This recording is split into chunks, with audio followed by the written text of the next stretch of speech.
자, 2024년 예비중상간담회 고교학점제 시작이라는 제목으로 시작하겠습니다. 고교학점제 입시를 디자인하다. 이번 간담회 제목인데요. 지난 12월 27일이었죠. 이주호 교육부 장관이 2028 대입 개편안을 확정안을 발표를 했었습니다.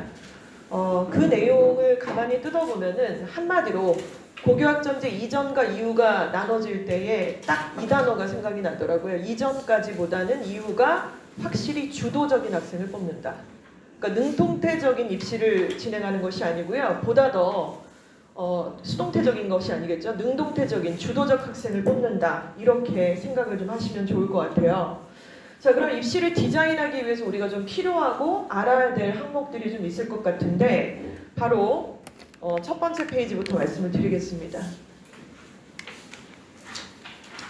네, 이주화학원 소개로 갑자기 갑툭 이렇게 넘어가서 생각을 하실 텐데요. 입시 디자인하고 관련이 있어서 좀 말씀을 드리는 거죠. 먼저 저희가 이제 관이 지금 총 4개가 있는데 신사 캠퍼스에 중등관이 있습니다. 여기서는 지금 초등학교 5학년부터 중2까지 그러니까 올해부터 완전히 3월부터는 이제 예비중3이 구상 캠퍼스에서 이관이 돼서 진행이 되는데요. 그래서 딱 중학교 2학년까지가 입시 디자인의 밑그림, 베이직이다. 이렇게 같이 공감을 좀 하고 싶습니다. 이 베이직이 끝난 단계에서는 어드밴스드 단계로 올라와야 되겠죠. 바로 여기 계신 학부모님들의 자녀들이 이 내용의 주인공이 되어야만 할 것 같습니다. 자, 예비중3, 즉 예비고 1이라고 하는 이름으로 저희가 이제부터 통일을 좀 하게 될 텐데요. 이게 끝나게 되면 내년 이맘때쯤에는 지금 어떤 상태실 것 같으세요? 고교 선택이 이미 끝났죠. 그리고 발표만 기다리고 있고 올해 기준 2월 1일 발표를 합니다. 저희는 2월 2일부터 8개 고등학교의 고1 간담회가 진행이 되는데요. 어찌됐건 내년 이맘때쯤에는 고교학점이 딱 발표가 되고 자, 그리고 서부학군의 8개 고등학교에 맞춘 그 디자인이 실제로 진행이 된다. 이렇게 볼 수가 있겠습니다. 자, 그러면 디자인이라고 자꾸 얘기하고 있고 주도적이라는 얘기를 말씀을 드렸는데 이게 어떤 차이가 있는지 디자인 잘하려면 어떻게 해야 되는지 한번 보겠습니다. 개편안에 대해서 발표가 이미 났고요. 뉴스를 비롯하여 여러 가지 교육 유튜브에서도 굉장히 홍수같이 들어오고 있는 많은 정보들을 들으셨을 겁니다. 가장 큰 차이는 이렇게 3가지 정도로 좀 얘기를 해볼 수가 있을 것 같아요. 일단 내신의 등급 체계가 상당히 바뀌었죠. 지금 현행으로는 9등급제로 진행을 하고 있어요. 자, 그런데 우리 중3 올라가는 예비고1 학생들부터 고2 올라가게, 고등학교 올라가게 되면 이제 5등급제로 바뀌게 됩니다. 그래서 지금 현재는 1등급이 4%죠. 그리고 2등급까지가 11%가 되는데 지금 이 친구들부터는 1등급이 10%고요. 2등급까지가 24%입니다. 그러면은 어떻게 되나요? 지금 34% 정도가 2등급이 된다. 이제 이런 말씀이 돼요. 그럼 전체 중에 4분의 1이 2등급이 넘어가는 거잖아요. 자, 이 부분이 가장 큰 차이점이 있겠죠. 두 번째는 지금 현행은 수능이 겁나 복잡해요.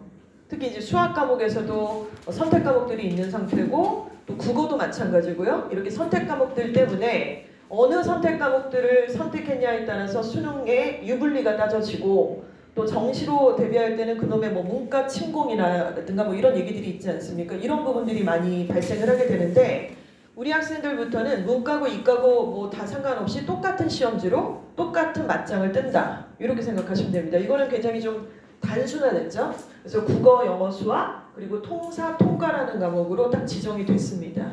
여기에 이제 심화 수학이 들어간다 안 들어간다 얘기가 나오더니 이제 확정안에서는 심화 수학이 빠지는 것으로 결정이 된 사항입니다. 이 2가지. 그리고 정시는 어떤가요? 40% 그대로 유지하겠다. 그러니까 이것은 이제 우리가 해석을 할 때 약간 기득권을 인정하겠다. 이렇게 바라볼 수도 있는 내용입니다. 자, 그리고 이제 결국에는 내신이 5등급제로 됐다는 거에 대한 해석에 대해서 우리가 좀 똑소리나게 끼깔나게 좀 이해를 하고 넘어가야 되는 부분인데요. 먼저 어떻게 성적 표계가 될 것인가. 먼저 공통과목, 선택과목 이렇게 있을 때 원점수 그대로 표기가 됩니다. 그러니까 92점, 89점, 93점 이렇게 원점수 표기가 되고요. 성취도 평가도 나와요.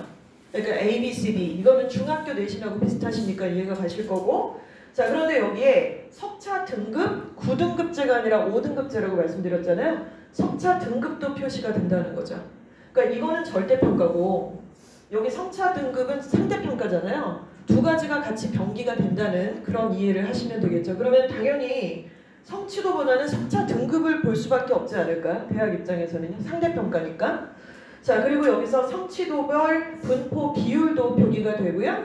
그 과목에서 이제 우리 친구가 뭐 명지고를 갔다, 숭실고를 갔다, 뭐 대성고를 갔다 그러면 과목의 평균들도 표시가 됩니다. 그리고 수강자 숫자도 표시가 됩니다. 근데 뭐가 없는 것 같으세요? 뭐가 하나 없어요. 표준 편차가 없어요. 표준 편차가.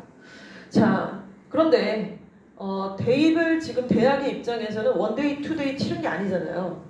그러니까 고등학교의 전반적 데이터가 이미 다 어큐레이트가 돼 있는 상태인데 표준 편차를 모르겠느냐, 각각의 대학이 그 해당 고등학교의 표준 편차를 전혀 모르겠는가? 그렇지가 않다는 거죠. 그래서 고등학교 입장에서는 표준 편차를 좀 숨기려고 할 것이고 표준 편차를 어떤 방식으로든 계산을 때려서 추산을 하든 아니면 기존의 데이터를 활용을 하든 대학은 당연히 각 고등학교의 표준 편차를 알아내려는 그런 싸움이 될 것이다. 이렇게 예측을 해볼 수가 있습니다. 자, 지난 12월 27일 발표한 내용은 간단하게 말씀드리면 이렇게 정리가 좀 될 수 있는 내용일 것 같아요. 여기까지는 어느 정도 좀 알고 계시는 내용이시죠? 자, 디자인하기 위해서 조금 더 딥하게 들어가겠습니다. 일단은요, 여러 가지 얘기가 나오고, 뭐 정시가 40% 유지를 한다. 또 수능에서 통사, 통과, 고1 때 배우는 과목들이 수능으로 직결이 되는 상황이다. 복잡한 여러 가지 얘기들을 합니다. 학부모님들께서 그 쏟아지는 많은 정보들을 어느 정도 이해하고 계신지는 모르겠지만 지금은 그냥 딱 하나만 기억하시면 저는 될 거라고 생각을 하는데요. 그 내용은 다 됐고 이것만 지금은 기억하셔야 되는 거 아닐까요? 아니 고1 내신이 안 나오는데 뭐 점수가 안 나오는데 최저를 맞춰봤자 그걸로 갈 수가 없잖아요. 우리 애들이. 그쵸? 정시가 40% 늘어난다고 했는데 그거는 서부학군을 타겟팅해서 나온 전략이 전혀 아니거든요. 대치동이라든가 보통 이제 학군지라고 불리워지는 재수생들을 위한 그 기득권을 인정하겠다는 건데 저 얘기를 듣고 또 이제 굉장히 부하 내동을 하는 어떤 무리들이 좀 존재한다는 거는 조금 아쉬운 부분 중에 하나입니다. 결국 우리 애들은 고등학교 졸업해서 수시로 대학을 좀 보내야 되는 상황일 텐데 그래야 더 좋은 대학을 가니까요. 그러려면 순차적으로 이렇게 다시 꼬리를 물고 원인으로 기착이 됐을 때 고1 내신이라는 결론이 나올 수밖에 없어요. 저게 안 나오는데 수능이고 나발이고 잘 보면 뭐 할 거예요? 정시를 어차피 못 가는데. 자, 그래서 고1 내신은 그럼 어떻게 잘 볼 것이냐라는 얘기에서 아까 9등급이 아니라 5등급 상대평가 제도를 한다라고 말씀을 드렸죠? 지금 같은 경우는 1등급밖에 겁나 빡셉니다. 2등급도 장난 아니잖아요. 지금 중학교 내신으로 환산이 잘 안 되시는 상황이고 내 새끼가 고등학교 딱 들어갔을 때 진짜로 2등급 안에 들어가는지 여부를 아무도 장담을 할 수 없는 상태지 않습니까? 근데 어찌됐건 굉장히 그 버제팅이 너무나 넓어진 거죠. 2등급까지 들어갈 수 있는 상대가 5등급 상대평가고 또 이거는 전국구를 대상으로 경쟁을 뜨는 게 아니잖아요. 해당되는 그 고등학교에 나랑 동갑내기 같은 학년끼리만 맞짱을 뜨는 거고 그래서 결과적으로 이것 두 가지 때문에 그 고등학교 선택하실 때 서부학군에서 고교 선택의 기준이 상당히 저는 변할 거라고 그렇게 예상을 좀 하게 되는 것이죠. 자, 먼저 2028 대입이라든가 뭐 다른 뭐 아니면은 뭐 수능 개편안이라든가 이거보다는 고등학교 1학년의 5등급 제도에서 상대평가를 얼마나 잘 내가 점수를 받을 수 있는지 이것이 가장 중요하고요. 서울 시내 15개 주요 대학을 간다라는 목표가 있다 그러면 고1 내신이 가장 중요하겠죠. 근데 왜 중요한지를 누군가 이렇게 물어보시면 이렇게 대답을 좀 해주셔야 될 것 같아요. 고등학교 2학년이 되면 얘네들이 같은 과목을 다 똑같이 듣는 거는 아니에요. 같은 과목도 있지만 선택 과목들이 있지 않습니까? 그 선택 과목의 인원이 다 모든 과목이 동일하지가 않잖아요. 그러니까 지금은 뭐 1학년 때 국어, 영어, 수학, 통사, 통과를 다 공통으로 들으니까 예를 들어 예일여고의 고1 학생들이 250명이다 그러면 250명 중에 상대평가를 하는 거란 말이죠. 근데 고2가 되면 250명이 한 과목에 다 투척을 하진 않습니다. 선택 과목들은 더 갈래갈래 찢어지게 돼 있잖아요. 그러면 고2가 됐을 때 그 모든 과목들에서 1등급을 무조건 받을 수 있다? 이렇게 바라볼 수가 없고 대학도 그런 뷰로 아이들을 잣대질을 하지는 않아요. 그런데 고1은 어떤가요? 모두가 다 동일하게 보잖아요. 그러니까 고1 때에 이 과목들은 1등급이 반드시 필요하다. 기준이 뭐라고요? 서울시내 4년제 15개 대학을 간다면 지금같이 11% 안에 들어가라는 게 아니라 아까 말씀드린 것처럼 퍼센테이지가 굉장히 확대가 됐기 때문에 15개 대학을 가는데 1등급을 못 받았다 1학년 때? 그 앞뒤가 안 맞는 거예요. 이걸로 어떻게 상쇄가 될 수 있는 여지가 상당히 없다. 이렇게 바라볼 수가 있다는 것이죠. 자, 여기까지 어떻게 보면 동의를 하시나요? 그래서 사실 고등학교 올려보내시고 수능 준비라든가 2028 대입 전형이라든가는 그때도 구체적으로 안들이 나오게 돼 있어요. 그래서 그 이후에 순차적으로 공부를 하시는 게 맞지 이것까지 다 싸잡아서 막 버무려가지고 이거저거 막 이렇게 정보들이 흩어져 있으면 오히려 가장 급하고 중요한 부분들을 우리가 놓칠 수도 있다는 생각을 저는 드리게 됩니다. 자, 그렇다면 자, 제가 정색하고 학부모님들하고 약간 퀴즈쇼 같은 걸 좀 하고 싶은데요. 직접 뭐 퀴즈를 이렇게 살떨리게 드릴 것 같지는 않은데, 예. 저도 이제 입시를 다 치렀고, 주변에서 이제 제가 학원 하고 있는 걸 아니까 지인들이 뭐 이런저런 질문들을 많이 하세요. 또 이제 친구들 자녀들도 아직 뭐 이렇게 셋째 난 집도 있고, 이제 언제 키우냐 도대체. 셋째 나면 막 중학교 2학년, 3학년 이렇게 되던데, 아무튼 학부모님들 저한테 많은 질문들을 하시고 하는데, 그러니까 얘기하다 보면은 좀 뭔가 쎄한 느낌이 나요. 무슨 얘기냐면은 뭘 정확하게 잘 몰라요. 그 이제 모르면 모른다고 얘기를 하면 훨씬 더 편해져요. 같이 얘기를 나누고 이건 이거다 이렇게 제가 아는 대로 설명을 드릴 수 있으니까. 근데 뭔가를 안다라는 전제인데 정확하지가 않은 거죠. 근데 우리 학부모님들도 그렇고 학생도 그렇고 예비고1이시잖아요. 이제 예비고1이 되신 거잖아요. 근데 예비고1을 기점으로 제가 보기엔 아무도 예비고1 학부모님과 학생한테 입시 용어 같은 것들을 친절하게 설명해 주지 않습니다. 그러니까 기본인 거예요. 근데 그런 상황에서 용어를 모르는데 뭐 변화가 어떻고 정책이 바뀌었고 유불리를 따지고 있을 때 얼마나 복잡하게 느껴지시겠습니까? 그래서 입시를 이해를 반드시 하셔야 되고 입시 문해력을 우리가 익혀야 되는데요. 수시와 정시를 구분하지 못하시는 학부모님들도 상당히 많을 거라고 저는 생각합니다. 수시 안에서도 뭐가 있는지를 이렇게 내가 설명할 수 있는지 여부가 가장 관건이죠. 제가 늘 말씀드린 것처럼 내가 이해했다라는 거는 듣고 오케이 싹 가는 이게 아니라 저 얘기를 내가 우리 아이한테 설명할 수 있느냐, 내 남편한테 아주 쉽고 간단하게 자세히 설명할 수 있느냐, 쉽고 간단하게 그게 기준이 되시면 참 좋을 것 같은데요. 일단 수시, 정시 마지막이라고 생각하고 용어 정리를 좀 말씀을 드릴게요. 심지어 이제 어떤 분은 용어 책을 또 내셨어요. 겁나 두꺼워. 무슨 벽돌체처럼. 그것까지 우리가 볼 수가 없잖아요. 자, 일단 수시와 정시의 차이는요. 수능 전에 치르는 것과 수능 뒤에 치르는 것이죠. 수능은 해마다 11월 달에 치르는 거 아시죠? 11월 보통 17일 이렇게 치르게 되는데 그 전에 치르게 되는 입시를 우리는 수시 전형이라고 얘기를 합니다. 서부학부는요. 수시 전형으로 대학을 가야지 유리해요. 정시로 넘어가면 대체로 재수를 해야 된다라고 생각하셔도 크게 무리는 저는 없다고 봅니다. 자, 그리고 뭐 수시에서 점수 안 나오고 내신 안 나오니까 정시 파이터 되려고 뭐 이렇게 결심했다라는 얘기하는데 정말 한번 파이터 당할 뻔 약간 한 대 때려주고 싶은 그런 느낌 쓰고 일단 수시로 가야 돼요. 그럼 수시에서는 문이 특별한 경우 뭐 특기자 이런 거 없잖아요. 애들 무슨 연예인 지망 이런 거 아니니까 일단 기본적으로 학생부 교과 전형 종합 전형, 논술 전형 이렇게 세 가지를 인지를 하시면 되죠.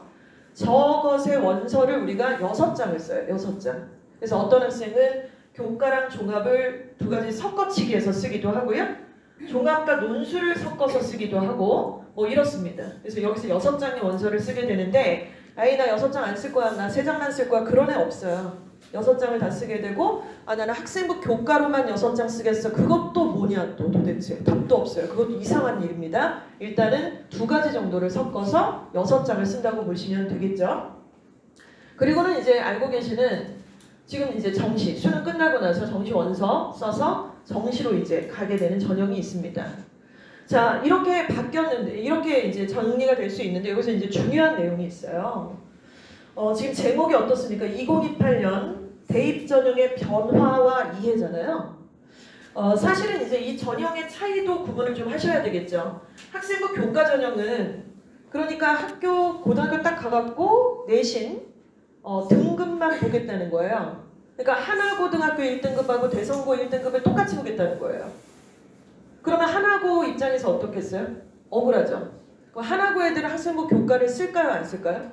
쓰는 애들은 거의 없다고 봐야 되겠습니다. 그래서 물론 하나고등학교도 1, 2등급이 있습니다만 교과로 쓰려고 하나고를 간 건 아니거든요. 걔네들은 대체로 종합전형으로 쓰려고 갔겠죠. 그렇죠? 그런데 그럼에도 불구하고 학생부 교과전형은 어찌됐건 간에 그간은 생기부고 나발이고 아무것도 안 들어가고요. 그냥 내신 그리고 플러스 수능의 최저 등급 점수만 갖고 오라는 전형이었어요. 자, 그런데 이것이 바뀌었습니다. 선 넘었어요. 어떻게 바뀌었느냐? 생활기록부를 봅니다. 생활기록 보는데 지금 현재 건국대, 동국대, 경희대, 성대가 생기부를 보고 있어요. 자, 그런데 지금 현재 입시는 2028 교육 개편안으로 완전히 전환이 안 됐잖아요. 근데 왜 보고 있나요? 왜 면접도 다시 되살아나고 왜 보고 있나요? 2028 교육 개정안 준비하는 거죠, 지금 현재. 그러니까 우리 아들, 딸들이 입시를 치르게 될 때는 학생부 교과 전형에 말씀드렸던 경희대나 동국대나 중앙대만 보는 것이 아니라 15개 대학은 무조건 볼 수밖에 없다. 이렇게 바라보시는 게 더 맞습니다. 자, 그리고 학생부 종합전형은 하나고 1등급하고 대성고 1등급을 똑같이 보지 않아요. 하나고 1등급을 훨씬 더 훌륭하게 보죠. 그래서 하나고 애들은 3, 4등급인데도 왜 서울대를 붙었다 이런 얘기 들어보셨잖아요. 예를 들어서 충암에서 3, 4등급이 서울대를 붙나요? 이상한 얘기잖아요. 그거는 좀 이상하지 않습니까? 그런 일은 없습니다. 그렇죠? 그래서 학생부 종합전형은 그야말로 내신의 등급도 그 서류의 전반적인 내용도 정성적으로 평가한다는 거지 숫자로 뭔가 계산해서 평가만 하지는 않는다. 이렇게 이해를 하셔야 돼서 이 부분이 일단은 원래 기존의 맥을 그대로 유지하는데 여기서 중요한 게 바로 면접입니다. 면접. 학생들은 면접을 좋아할까요? 싫어할까요? 겁나 싫어하죠. 우리도 싫지 않으세요? 어머님, 아버님도 생각해보시면 내가 대학 가고 생뚱맞게 거기서 교수님들하고 면접 본다고 생각해보세요. 얼마나 떨려요, 사실은. 어찌됐건 면접은 사실 반가운 컨텐츠는 아니겠지만 여전히 존재하고요. 우리 아이들이 입시 치르게 될 때는 15개 대학은 거의 다 면접을 무조건 볼 거라고 예상을 하시는 게 맞습니다. 그렇게 발판이 나오고 있어요. 자, 그리고 심지어 정시는 수능만 보는 거였잖아요. 그쵸? 근데 서울대, 연대, 고대 지금 정시에서 생기부 같이 제출하라고 요구하고 있습니다. 자, 그러니까 2028 교육개정안의 핵심 내용 중에 하나가 뭐냐면 생기부가 들어가네요. 그 면접도 결국에는 생기부 베이스로 면접을 보는 경우들이 상당히 많잖아요. 그래서 결국 뭐냐? 공교육의 정상화라는 키워드가 이 교육 개편안에 들어있다. 이렇게 볼 수가 있습니다. 그러니까 학교 생활 똑바로 하자는 거죠. 점수 막 학원 다니고 막 생기부 나는 안 써! 선생님 내 스타일 아니야! 이랬다가는 이제 약간 굉장히 좀 불리해질 수 있다. 이렇게 바라볼 수 있는 상황입니다. 자, 그러면 이 내용을 통해서 우리가 대입을 이해를 한다라고 했을 때 일단 고등학교 내신 성적이 기본이지 그것이 필수고 기본인 거 맞아요? 그러니까 아까 고1 내신이 상당히 중요하다라고 제가 말씀을 앞장에서 드렸지 않습니까? 다들 공감을 하셨던 내용이고 하지만 이거 자체만으로 선발을 하지는 않는다. 그런 전형이 이제는 없어졌다는 것이죠. 그럼 이제 서류를 굉장히 중요하게 여기는 전반적 분위기가 형성이 됐다고 이해를 하시면 되겠고 또 고교학점제를 통해서 2학년 혹은 3학년의 선택 과목들 그리고 그에 따른 탐구 활동들 확인하겠다. 근데 그게 학생부 종합에서만 확인하는 게 아니라 교과에서도 확인할 거고 정시에서도 확인을 어느 정도 하겠다. 이런 속내를 드러내주고 있는 상황입니다.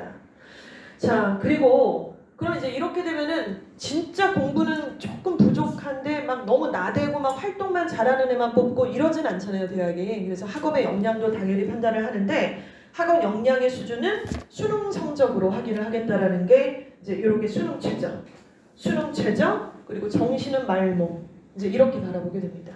이 페이지를 보시니까 좀 마음이 착잡하실 것 같아요. 2024년도 키워드 중에 하나가 육각형 인간이라고 하는데 지금 여기서는 육각형까지는 아니지만은 죽음의 트라이앵글, 즉 내신과 점수, 또 생기부 서류 뿌려야 되고 수능 최저까지 맞춰야 되는 다시 그 죽음의 트라이앵글이라고 하는 입시 제도가 발현이 된 겁니다. 이걸 좀 이해를 하셔야 될 것 같아요. 자, 이 페이지 제가 조금 설명을 약간 장황하게 했는데요. 정확하게 학부모님들께서 복습하시고 우리 아버님들한테 혹은 우리 딸, 아들한테 이렇게 설명해 주실 수 있는 기준 좀 잡으셨으면 참 좋겠습니다. 네. 자, 고등학교 1학년에 내신이 상당히 중요하다. 그러나 내신만 갖고 대학에서 아이들을 선발하진 않는다. 이런 말씀까지 앞장에 드렸습니다. 자, 그런데 학부모님들, 그 대학을 지금 우리 대한민국에서 대학이라는 곳이 서열화되어 있나요, 지금? 서열화되어 있죠. 우리가 뭐 프랑스도 아니고 제2대학에서 아무 데나 가도 되는 게 아니잖아요. 그러니까 여기 이렇게 오신 거고 학원비도 그렇게 많이 쓰시는 건데, 대학이 서열화되어 있다라는 내용에 다들 동의를 하실 겁니다. 바로 이렇게 서열화되어 있죠. 그러니까 서영고, 서성한이, 중경미시, 동건, 홍숙 이런 식으로 서열화되어 있어서 무슨 그 옛날에 무슨 앞대가리 따서 이렇게 막 말하는 무슨 드립 치듯이 이렇게 우리는 거의 다 잘잘잘 외우고 있어요. 그럼 이 대학들이 전국에 있는 고등학교들을 바라볼 때 고등학교를 똑같이 볼 것 같으세요? 서열화해서 볼 것 같으세요? 당연히 서열화해서 보죠. 그러니까 우리도 고등학교를 서열화해서 보시잖아요. 지금 학부님들은 뭐 선정과중, 뭐 대성고, 예일여고 가야 되는데 내신 빡셀 것 같으니까 뭐 어떻게 가야 되지? 약간 뭐 내려앉아야 되나? 아니면 물 타야 되나? 뭐 되면 가야 되나? 여러 가지 생각들을 하시지 않습니까? 이거부터 일단은 고등학교 다 서열화하고 계시는 상태인데, 대학이 바라보는 전국에 있는 고등학교 당연히 서열화되어 있습니다. 그렇죠? 그래서 크게 보시면 과학영재고가 있고요. 또 전사고도 다 같은 전사고가 아닙니다. 전사고 1, 2, 3, 4, 외고 1, 2, 3, 4, 일반고도 1군에서 7군 정도까지 쫙 나열이 돼 있어서 서열화가 잘잘잘잘잘 이렇게 돼 있다는 겁니다. 그럼 서부학군에 저희 이주학원에서 지정한 딱 8개 고등학교, 이 고등학교를 저희는 전문적으로 지금 내신과 생기부 관리를 하고 있는데, 8개 고등학교는 저희가 분석해보면 카테고리를 이렇게 7개로 따지면 보통 4, 5번에 있어요. 그리고 만약에 6가지를 남기면 한 3, 4 정도라고 볼 수 있습니다. 3, 4, 5 정도. 그럼 3에는 누구고 4에는 누구고 5에는 누군지는 아시잖아요. 8개 고등학교입니다. 여기에 이제 죄송합니다만은 가재울이나 신도고나 진강고는 거의 안 들어갑니다. 저희가 지정한 한 부분에서는. 그러면 간단하게 좀 이렇게 생각을 하실 필요가 있죠. 고1 내신이 중요하단다. 이제 여기 꽂혔어, 엄마가. 그래갖고 남는 건 다 복잡하고 모르겠고 고1 내신 일단 중요하대. 무조건 고1 내신이래. 지금 기억하는 고1 내신이야. 그러니까 고1 내신에 꽂혔어요. 그러니까 고1의 점수만 높으면 무조건 좋은 데를 간다? 이제 이렇게 생각을 하시는데, 우리가 일반고 3, 4, 5 정도에 있다고 말씀드렸잖아요. 그쵸? 그럼 만약에 우리 아들, 딸이 일반고 5군에 속하는 고등학교에 배정이 됐어요. 여기서 내신이 아무리 1등급을 공통과목을 다 깔고 2학년의 선택 과목도 다 1등급을 찍었다고 해서 서울대가 뽑아준다고 누가 그래요? 그쵸? 서열이 나 있는 건데 대학이 바라볼 땐 어우 수고했어? 열심히 했네. 파이팅! 이런 느낌이지, 너가 여기서 1등급을 했다고 해서 내가 뽑아준다 이런 공식이 성립이 되지 않잖아요. 그쵸? 그렇기 때문에 우리가 이 입시를 이해를 하게 될 때에는 기본적으로 대학의 뷰로 항상 바라보실 필요가 있다는 겁니다. 지금 현재로는 대학이 어떻게 보면 갑이잖아요. 문제를 출제하는 사람들이고 이 입시 제도에서요. 그럼 출제자 의도를 정확하게 파악을 해야 되기 때문에 이렇게 바라보시는 거죠. 그렇다고 해서 과학 영재고 애들만 싹 다 뽑겠다, 지금 그런 제도가 있지는 않습니다. 그 각각의 5군에 있거나 4군에 있거나 3군에 있는 모든 고등학교에서 우수한 학생들을 뽑고 싶은데요. 대학이 가장 잘하는 게 뭐냐면은 주제 파악이에요. 숭실대가 중대랑 맞짱 안 뜹니다.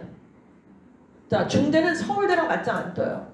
자기 주제 파악 정확하게 하는 거죠. 그래서 입시 전형을 나중에 보시게 되면은 진짜 기깔나요. 와, 이 날짜 봐라 진짜. 시간대 봐라. 그리고 이 최저 맞춘 거 보소? 그러면은 이걸 치르면 치를수록 와, 이거는 정말 기가 막힌 한 판에 정말 무슨 게임이냐? 이런 느낌으로 정말 우리가 상상을 초월할 정도로 아주 정밀하게 집요하게 설계가 되어 있다는 것을 보게 됩니다. 각각의 대학들은 자신의 주제 파악을 정확하게 한 상태에서 전국에 있는 고등학교 서열화된 고등학교에서 우수한 학생을 뽑기를 원해요. 그런데 문을 하나만 열어놓지는 않습니다. 말씀드렸던 교과전형, 종합전형, 논술전형, 정시전형까지 해서 상당히 많은 문으로 열어놓고 알아서 들어와 라고 얘기를 하는 거죠. 근데 이제 얘가 물정 모르고 잘못 들어가는 거예요. 여기가 아니야?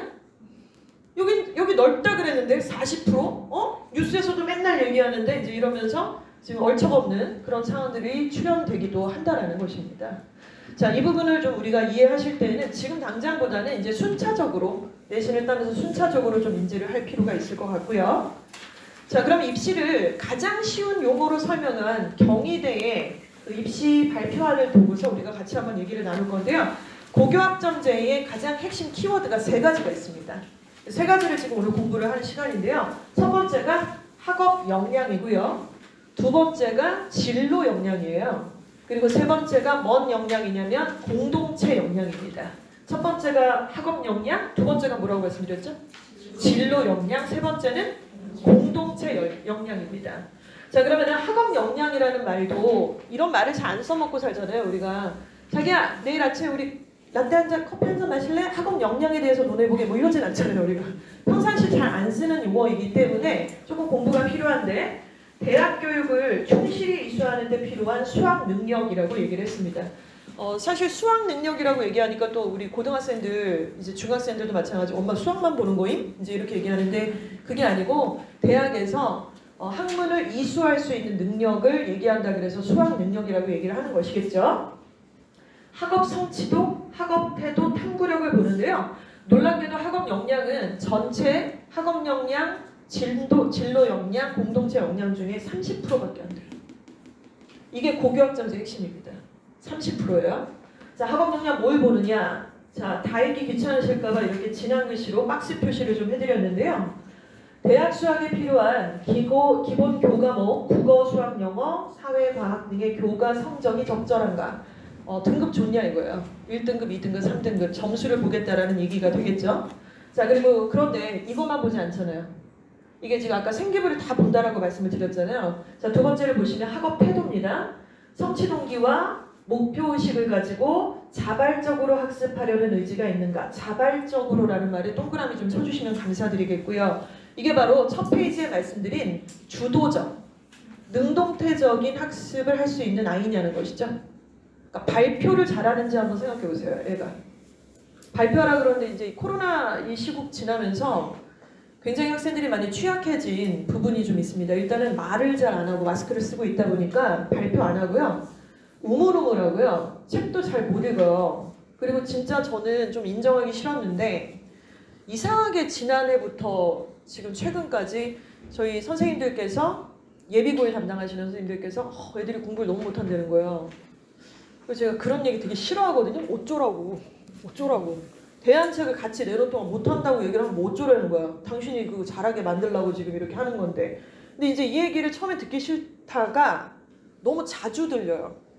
그리고 이제 좀 믿을 만한 사람한테도 물어보고 자꾸 이렇게 들어보니까 다 비슷한 얘기를 해요. 그리고 다른 지역의 다른 원장님들한테도 물어보니까 비슷한 얘기를 해요. 그래서 뭐 언제는 안 그랬나? 맨날 못한다 그러지? 막 이랬는데 이게 지금 제가 그렇게 주관적으로 판단할 문제들이 좀 아니더라고요. 실제로 똑같은 수준의 레벨 테스트를 봤는데도 반배정이 높은 반배정 인원이 확실히 줄었어요. 저희가 거기다 이제 기준을 막 내리거나 이런 식으로 스트링으로 하진 않기 때문에 기준이 딱 절대적으로 있는 상태인데 희한하게 제일 밑에 반 애들의 비중이 제일 높고요. 그러니까 제일 아랫반이 PH 1반인데 걔네가 미어 터져요. 그리고 2반이 별로 없고 3반이 적고 옛날에 원래 2반이 많거든요. 그래서 좀 기이한 현상이 늘어나서 중간에 2차 개강 때는 반의 개수를 좀 약간 정리를 해야 되는 상태가 되기도 했었습니다. 결국 자발적으로 학습하려는 의지가 없고 실제로 학력도 조금 떨어지고 발표라든가 이런 것들이 굉장히 좀 취약해졌다. 이런 부분들을 좀 인지를 해보실 수 있고요. 또 탐구력입니다. 교과와 각종 탐구 활동 등을 통해서 지식을 확장하려고 노력을 하네요. 지식을 확장하려고 노력을 하냐. 역시 주도적인 능동태적인 학생이냐. 이런 것들을 얘기를 하고 있습니다. 자, 이 부분을 평가하는 것이 바로 학업 역량이고요. 30%를 차지하고 있어요. 그러면 이거 잘하려면 이제 어떻게 해야 되나요? 영어로만 말씀을 좀 드릴게요. 영어로만. 저희가 중2까지가 베이직이라고 말씀을 드렸죠. 그리고 이제 학생들이 준비가 좀 안 돼 있더라도 여기 어드밴스드 단계에 올라와야 가장 이상적인 상태인데 사실은 몸은 굉장히 성장했고 크고 학년 자체는 중3으로 올라갑니다만은 아직 여기에 있거나 이쪽에 있는 아이들이 너무 많은 현상을 제가 앞전에 말씀을 좀 드린 거예요. 근데 정상이라면 중1 때 기본적으로 팔품사를 모르면은 이제 아무것도 할 수 있는 게 없어요, 사실은. 그러니까 단어를 몇 개를 외웠다 이제 이렇게 얘기할 게 아니라 단어를 외울 때도 이게 동사인지 형용사인지 명사인지를 구분할 수 있어야 되고 팔품사 자체가 뭔지를 알아야 되는데 제가 지금 고1, 2 수업을 하고 있는데 고1, 2 중에도 모르는 애들이 꽤 많아요, 사실은. 그리고 문장 성분, 주어인지 동사인지 목적어인지 보어인지 헷갈립니다. 그러니까 완전히 다 모르고 까막눈은 아니에요. 그런데 야 목적격 보어가 뭐야? 그러면은 알아요. 말해봐 새끼야 그러니까. 아 그거잖아요. 말을 하라고. 아 저 아는데 지금 설명을 못하겠어요. 그럼 모르는 거죠. 그럼 모르는 거죠. 그래서 보어에서 참 헷갈려하고 수식어 잘 모르고 이런 부분들 또 단어와 구화절 문장이라고 하는 이 카테고리 그러니까 이것만 알면 되거든요 사실은. 그러니까 여기까지만 딱 해주면 정말 감사하겠다. 그래서 저희가 중요대상으로 중등부에서는 지금 팔품사 특강도 하고 있습니다. 팔품사 컨텐츠도 찍어놨고요. 자 그리고 이제 저게 바탕이 되면은 중2에 올라와서 이제 단어를 양치기를 좀 해야 되겠죠. 외울 때에도 품사 구분을 하면서 외워야 되고요. 또 문장의 종류, 또 기본적인 짧은 문장의 독해들, 그리고 여기 ABC가 뭐냐면 우리가 모의고사, 고등학교 올라가면은 전국구 교육청 모의고사를 보잖아요. 그래서 고1 딱 3월에 올라가면은 모의고사를 봅니다. 3, 6, 9, 11. 고2 때도 3, 6, 9, 11. 딱 고3 때 되면은 3, 6, 9, 10 보고 수능 보는 거예요, 지금. 그러면 이제 그 모의고사를 성적을 딱 받게 되면은 그 밑에 점수표 밑에 A가 맞았으면 동그라미고 틀렸으면 X인데 밑에 A, B, C, D, E까지 표기가 돼 있어요. 근데 그 중에 A, B, C는 쉬운 걸까요? 어려운 걸까요? 쉬운 거죠. 그러니까 A, B, C는 맞을 수 있는 기본 담화적인 문제라는 말씀이에요. 그러면 얘가 단어도 외우고 문장 종류도 파악하고 독해도 잘해요. 어머니 너무 성실하고 귀여워요. 상담할 때 이런 얘기를 들으신다고 흡족해 하실 게 아니라 성적표 받으셨을 때 A, B, C는 다 맞는지를 우리가 파악해야 되겠죠. D, E는 틀려도 되지 중2인데 그쵸? 아직은 고1 기준으로 봤을 때 고1 기준 자 이렇게 됩니다. 그리고 이제 어드밴스드 단계로 중3에 올라오게 되면은 이제 수능 모의를 외워야 돼요. 자 그리고 수능의 유형 수능의 영어과에 있어서는 지금 45문항이 출제가 됩니다. 70분 안에 45문항 풀어야 되고요. 17문항이 듣기고 이제 나머지 27문항이 독해문항이 될 텐데 독해문항이 18번 유형, 19번 유형, 번호마다 유형이 다 정해져 있습니다. 그래서 유형을 정확하게 인지를 해야 되겠죠? 근데 이제 보통 입시도 그렇고 영어 모의고사도 그렇고요. 못 보는 애들이나 이해를 못하는 학생들이나 학부모님들을 가만히 뵈면 일단 첫 번째는 뭐냐면은 그게 뭔지를 모르고 냅다 시험을 봐버리는 거예요. 그러니까 시험을 잘 보려면 시험을 공부해야 되겠죠. 시험이 어떻게 나오는지 몇 문항이고 몇 분 안에 풀어야 되고 몇 번은 어떻게 전형이 들어가고 이 유형은 어떻게 접근해야 돼. 이거 먼저 공부를 해야 돼요. 그러니까 냅다 단어 외우고 막 풀었어. 맞았어 틀렸어. 이럴 게 아니라 몇 번을 맞출 수 있고 몇 번은 아직은 틀려도 되는 거고 예를 들어 빈칸 추론 유형은 어떤 식으로 접근해야 되고 순서 문제는 어떻게 접근해야 되고 작문을 어떻게 풀어야 되는지 그 전형 방법이 다 유형을 접근하는 방법이 있기 때문에 그 훈련을 시키는 게 상당히 좀 중요합니다. 자 그리고 이제 작문 독해, 어려운 독해들 이제 작문 독해라는 표현보다는 이제 킬러 문제라는 표현 쓰면 안 되는데 아무튼 빈칸 추론이라든가 순서 삽입에 해당이 되는 지난 2024 수능에서 이제 오답률 80% 정도가 나왔던 영어 실력 문제들이 좀 있었어요. 순서나 삽입 문제들 그런 유형들을 이제 도전을 하는 거죠. 그럼 A, B, C, D까지가 가능하죠. 여기까지. 자 그리고 고1로 올라가면요. 이제 교복 입힌 거예요 여기. 이제 대성 교복 딱 입고 예일 교복 딱 입고 동명 교복 입고 선정 교복 입고 이제 들어가면 이제는 뭐 본격적인 시작 아니겠습니까? 그래서 수능 어휘 계속해서 확장해서 무한반복 시키는 거고요. 레벨이 좀 올라갔겠죠 아무래도. 자 그리고 반복 학습하고 응용 문제 풀고 A, B, C, D, E까지 마무리하는 이런 역량을 저희는 좀 말씀을 드리게 됩니다. 너무 중요하겠죠 이게. 그럼 이게 그럼 어떻게 하라는 거야? 이제 이거 구체적으로 말씀드릴게요. 학부모님들이 반드시 얘가 기본 역량을 하고 있는지 어드밴스드로 넘어갈 수 있는 상황에서 어느 지점에 와 있는지를 반드시 평가를 하셔야 되는데요. 이게 일종의 문제표라고 좀 이해를 하시면 될 것 같아요. 그래서 어머니께서 이걸 좀 확인하시면 됩니다. 어법의 기본 개념을 이해하는가? 관계대명사가 뭐야? 라고 물어보고 대답을 할 수 있느냐는 거죠. 여기서 이제 우리 어머님들이 빠질 수 있는 약간의 패착, 일종의 약간의 그 오류가 있는데 본인도 모르면서 애한테 얘기를 하면 안 되니까 혹시 알아? 엄마랑 같이 한번 찾아볼래? 라는 약간 이렇게 훈육의 분위기, 오은영 박사님이 옆에 계시다 이렇게 생각하시면서 좀 이렇게 약간 이상적인 분위기입니다만은 어찌됐건 이런 부분들을 같이 얘기를 해봐야 됩니다. 대명사 뭔지 모르는 애들 많고요.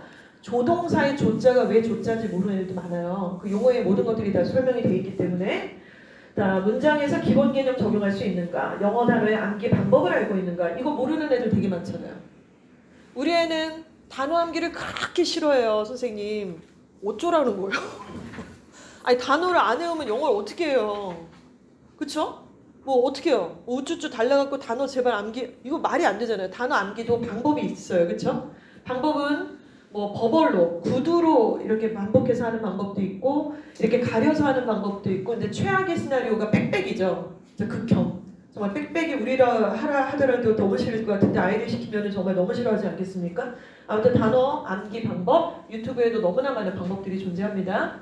그리고 뭐 단어 암기가 당연히 외우면 까먹지 어떻게 안 까먹겠어요. 이제 같은 단어를 한 7번 정도까지 반복할 수 있느냐 분위기 좋게 그런 방법들이 좀 필요할 것 같고 또 문장을 끊어 읽고 해석 가능하냐 이거는 이제 이거죠. 책이라는 단어는 사전에 있잖아요. 북.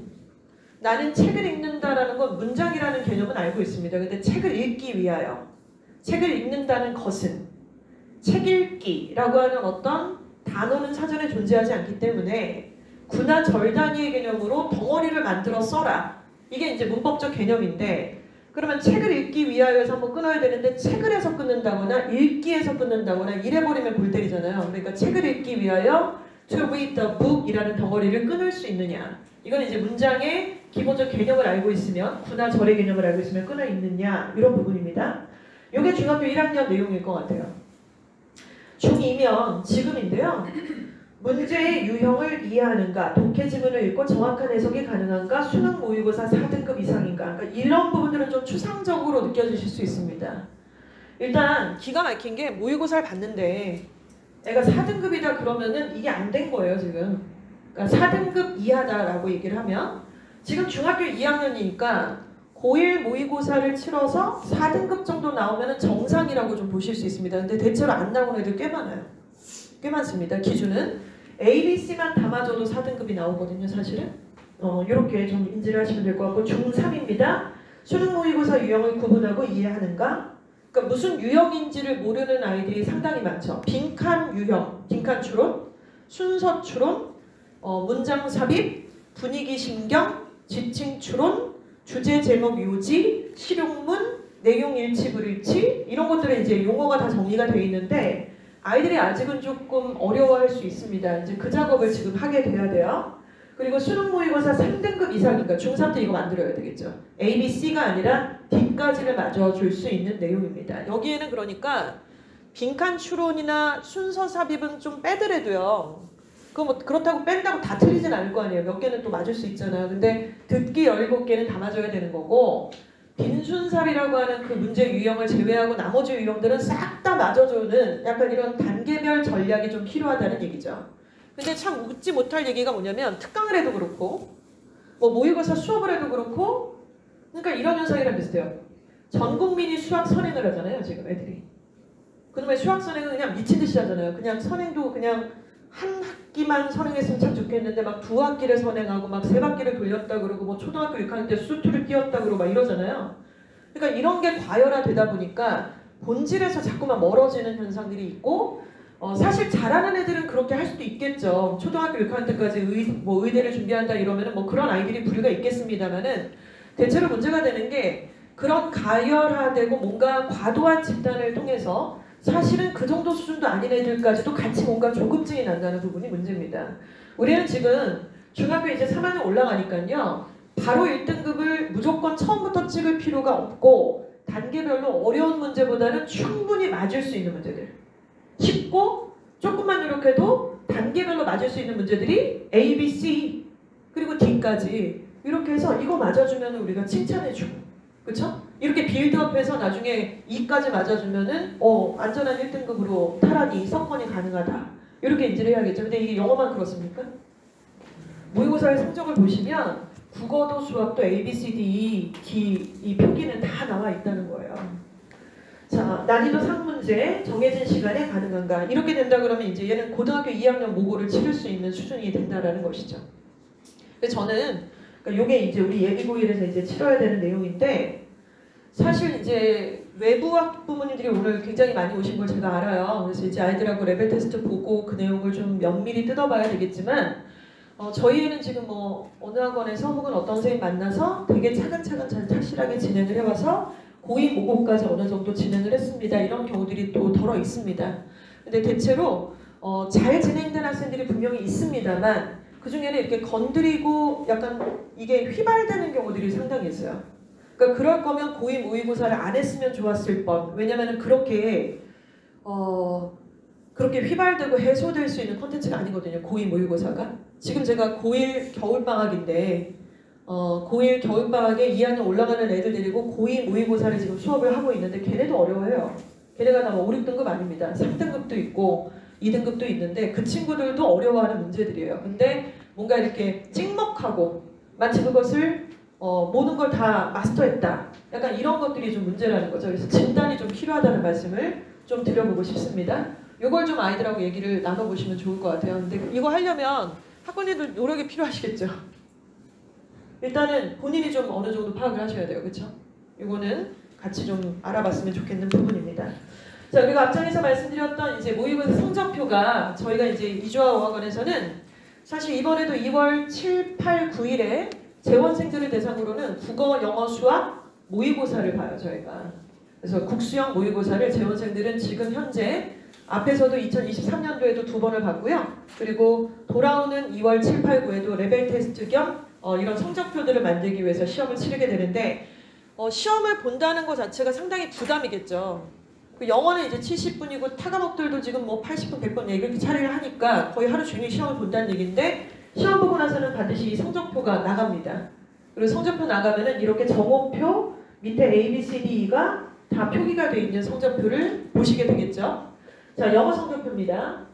예비고1 학생이고요. HP3 제일 높은 반이네요. 지원 희망 고등학교는 대성과 선정가중이니까 아마도 남학생일 거라고 생각이 듭니다. 이 친구는요. 국어가 100분위, 그러니까 퍼센테이지죠. 등급으로는 143. 수학, 국어는 굉장히 잘하고요. 그렇죠? 수학은 4등급이고 영어는 3등급이고 100분위는 이렇습니다.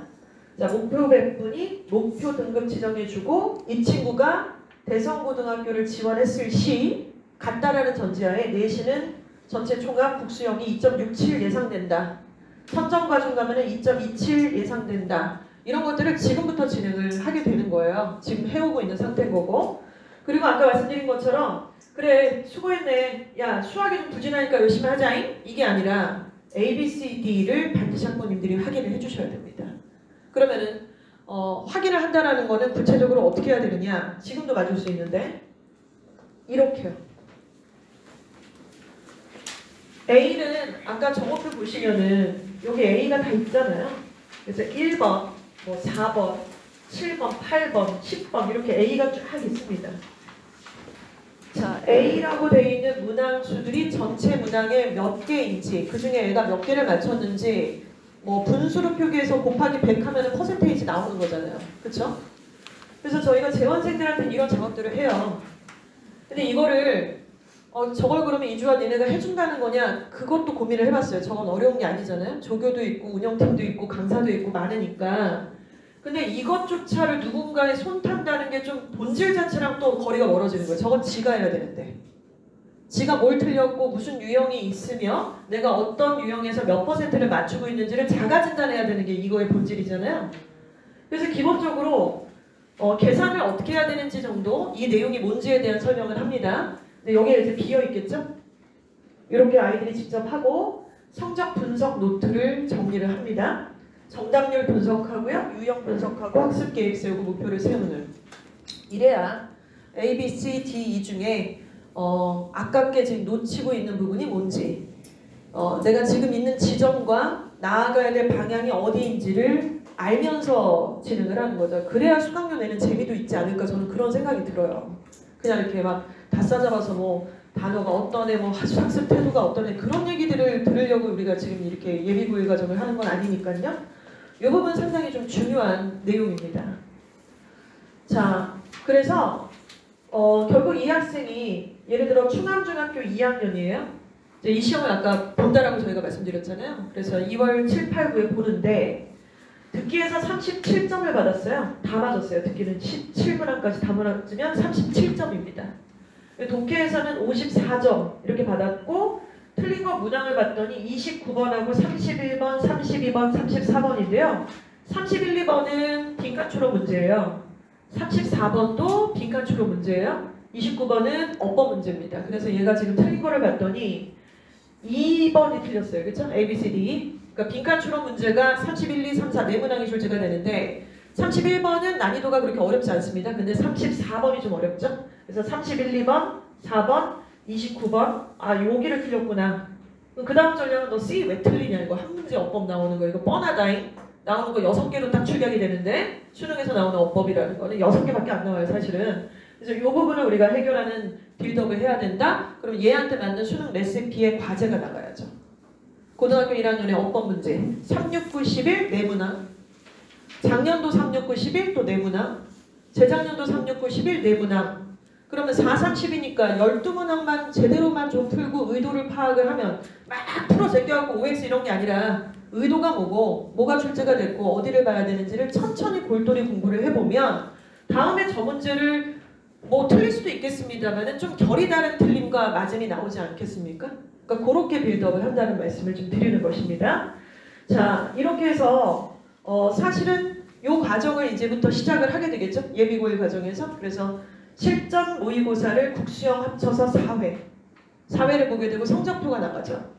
학생은 오답노트 정리하고요. 강사는 이 친구가 틀린 유형에 맞춰서 레시피가 나가는데 예를 들어 레벨 테스트 결과 저희가 HP 3, 2, 1 이렇게 해서 제일 높은 게 3고요. 1이 이제 레벨이 기초반의 아이들인데 솔직히 말씀드리면 HB 1반 애들은 수능 실수모를 보는 것이 좀 큰 의미가 없어요.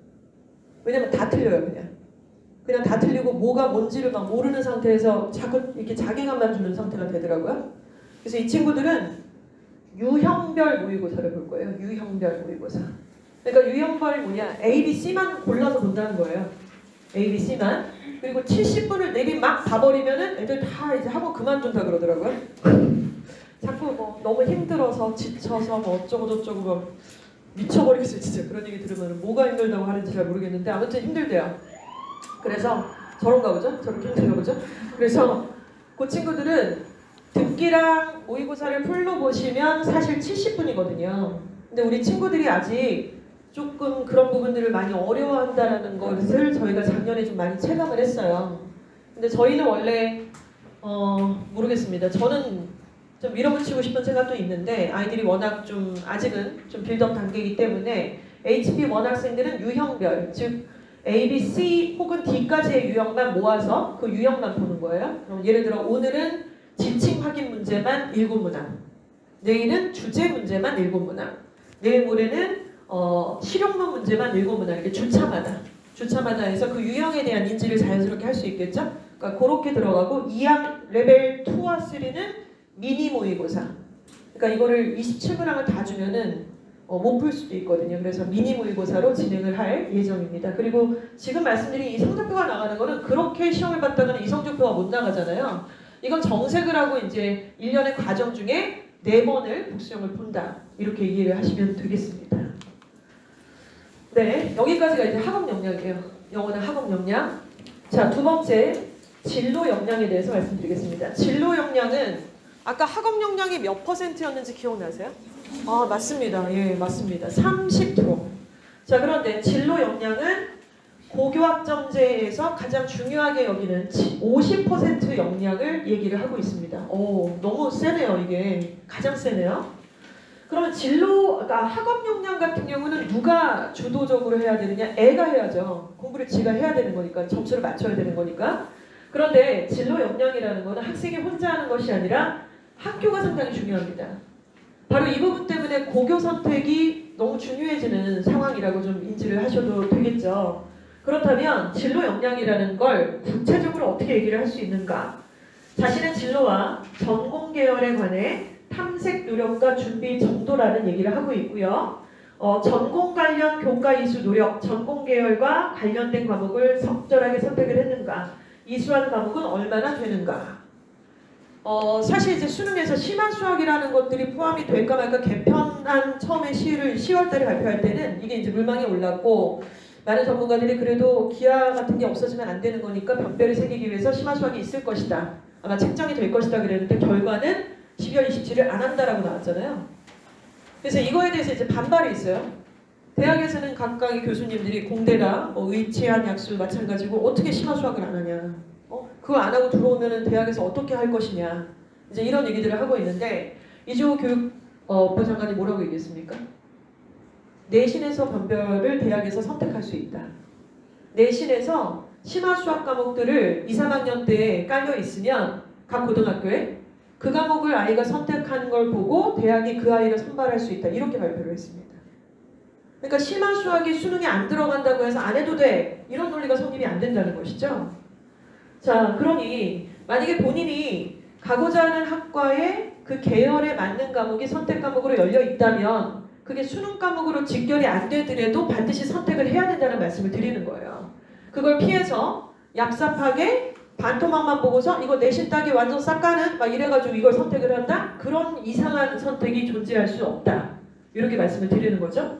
자, 두 번째, 전공 관련 교과 성취도입니다. 아까 앞장에서 말씀드린 것처럼 고1 때는 고1 인원 정원이 250명이면 250명 중에 5등급제를 하는 거예요. 다 그걸 선택을 하잖아요. 그러니까 250명 중에 1등급 받는 거랑 2학년이 돼서 예를 들어서 70명이 이 과목을 선택해서 거기서 1등급 받는 거랑 누가 더 빡세요? 70명 중에 1등급 받는 게 빡세잖아요. 그러니까 대학이 바보가 아닌데 야 무조건 다 1등급 받아! 이렇게 한다는 게 말이 안 된다는 거예요. 250명 중에 1등급 받는 건 당연해요. 15개 대학을 갈 거면. 그런데 2학년 됐는데 선택 과목을 딱 봤는데 이 이수한 인원이 70명 혹은 50명, 30명일 수도 있지 않겠습니까? 다양하게 열리면. 그걸 무조건 1등급 받아야 된다? 이렇게는 생각하지 않을 수 있다는 거죠. 그래서 선택 과목에서는 2등급 정도도 15개 대학 기준으로는 가능성이 있다. 이렇게 우리가 봐야 되는데 이때 어찌됐건 성차 등급, 성취도, 원점수 평균 표준 편차, 이수단위, 수강자 수, 성취도별 분포 비율, 종합적으로 고려한 성취 수준이 적절한가 이걸 보겠다는 거예요. 다 보겠다는 거죠. 그러니까. 자, 그리고 진로 탐색 활동과 경험, 자신의 관심 분야나 흥미와 관련된 다양한 활동에 참여해서 노력한 경험이 있는가 이런 말씀 드렸습니다. 근데 저 얘기가 어떻게 들리시는지 모르겠어요. 자신의 관심 분야나 흥미와 관련된 다양한 활동에 참여하여 노력한 경험이 있는가? 애들이 있어요, 지금? 이런 걸 이제 우리가 만들어줘야 되는데 학부모님들이 우리 집 애가 이렇게 있지만 얘가 굉장히 변할 수 있을 거라는 우리가 희망을 갖고 있잖아요. 그렇죠? 얘가 굉장히 지금 같진 않을 것이다. 상당히 변할 것이다. 좋아지는 쪽으로 상당히 변화질 것이다. 이렇게 예상을 하고 있는데 변하겠죠. 그리고 철이 들겠죠, 아이들이. 고등학교 올라가면은 굉장히 달라지니까요. 근데 이제 그래서 예를 들어서 좀 빡센 고등학교를 선택을 하셨어요. 그래서 내신 따긴 조금 불리할 수 있으나 8개 고등학교 중에서는 어찌됐건 대성이나 선정가중이나 예의를 선택을 하셨습니다. 근데 거기를 갔는데 학교 프로그램이 그 나머지 아덜스 고등학교보다는 좀 다채롭고 생기부에 좀 최적화돼 있고 여러 가지 실적들도 나오고 있는 건 맞아요. 근데 그 학교를 간다고 걔가 그걸 다 하나요? 아니면 걔를 이렇게 막 머리끄댕이 잡고 야 이거 무조건 들어야 돼 너 내가 다 설계해 줄 거야? 고등학교에 일어나요? 전혀 그렇지 않아요. 굉장히 여러 가지 활동이 열려 있는 거 맞습니다. 근데 지가 신청을 해야 되잖아요.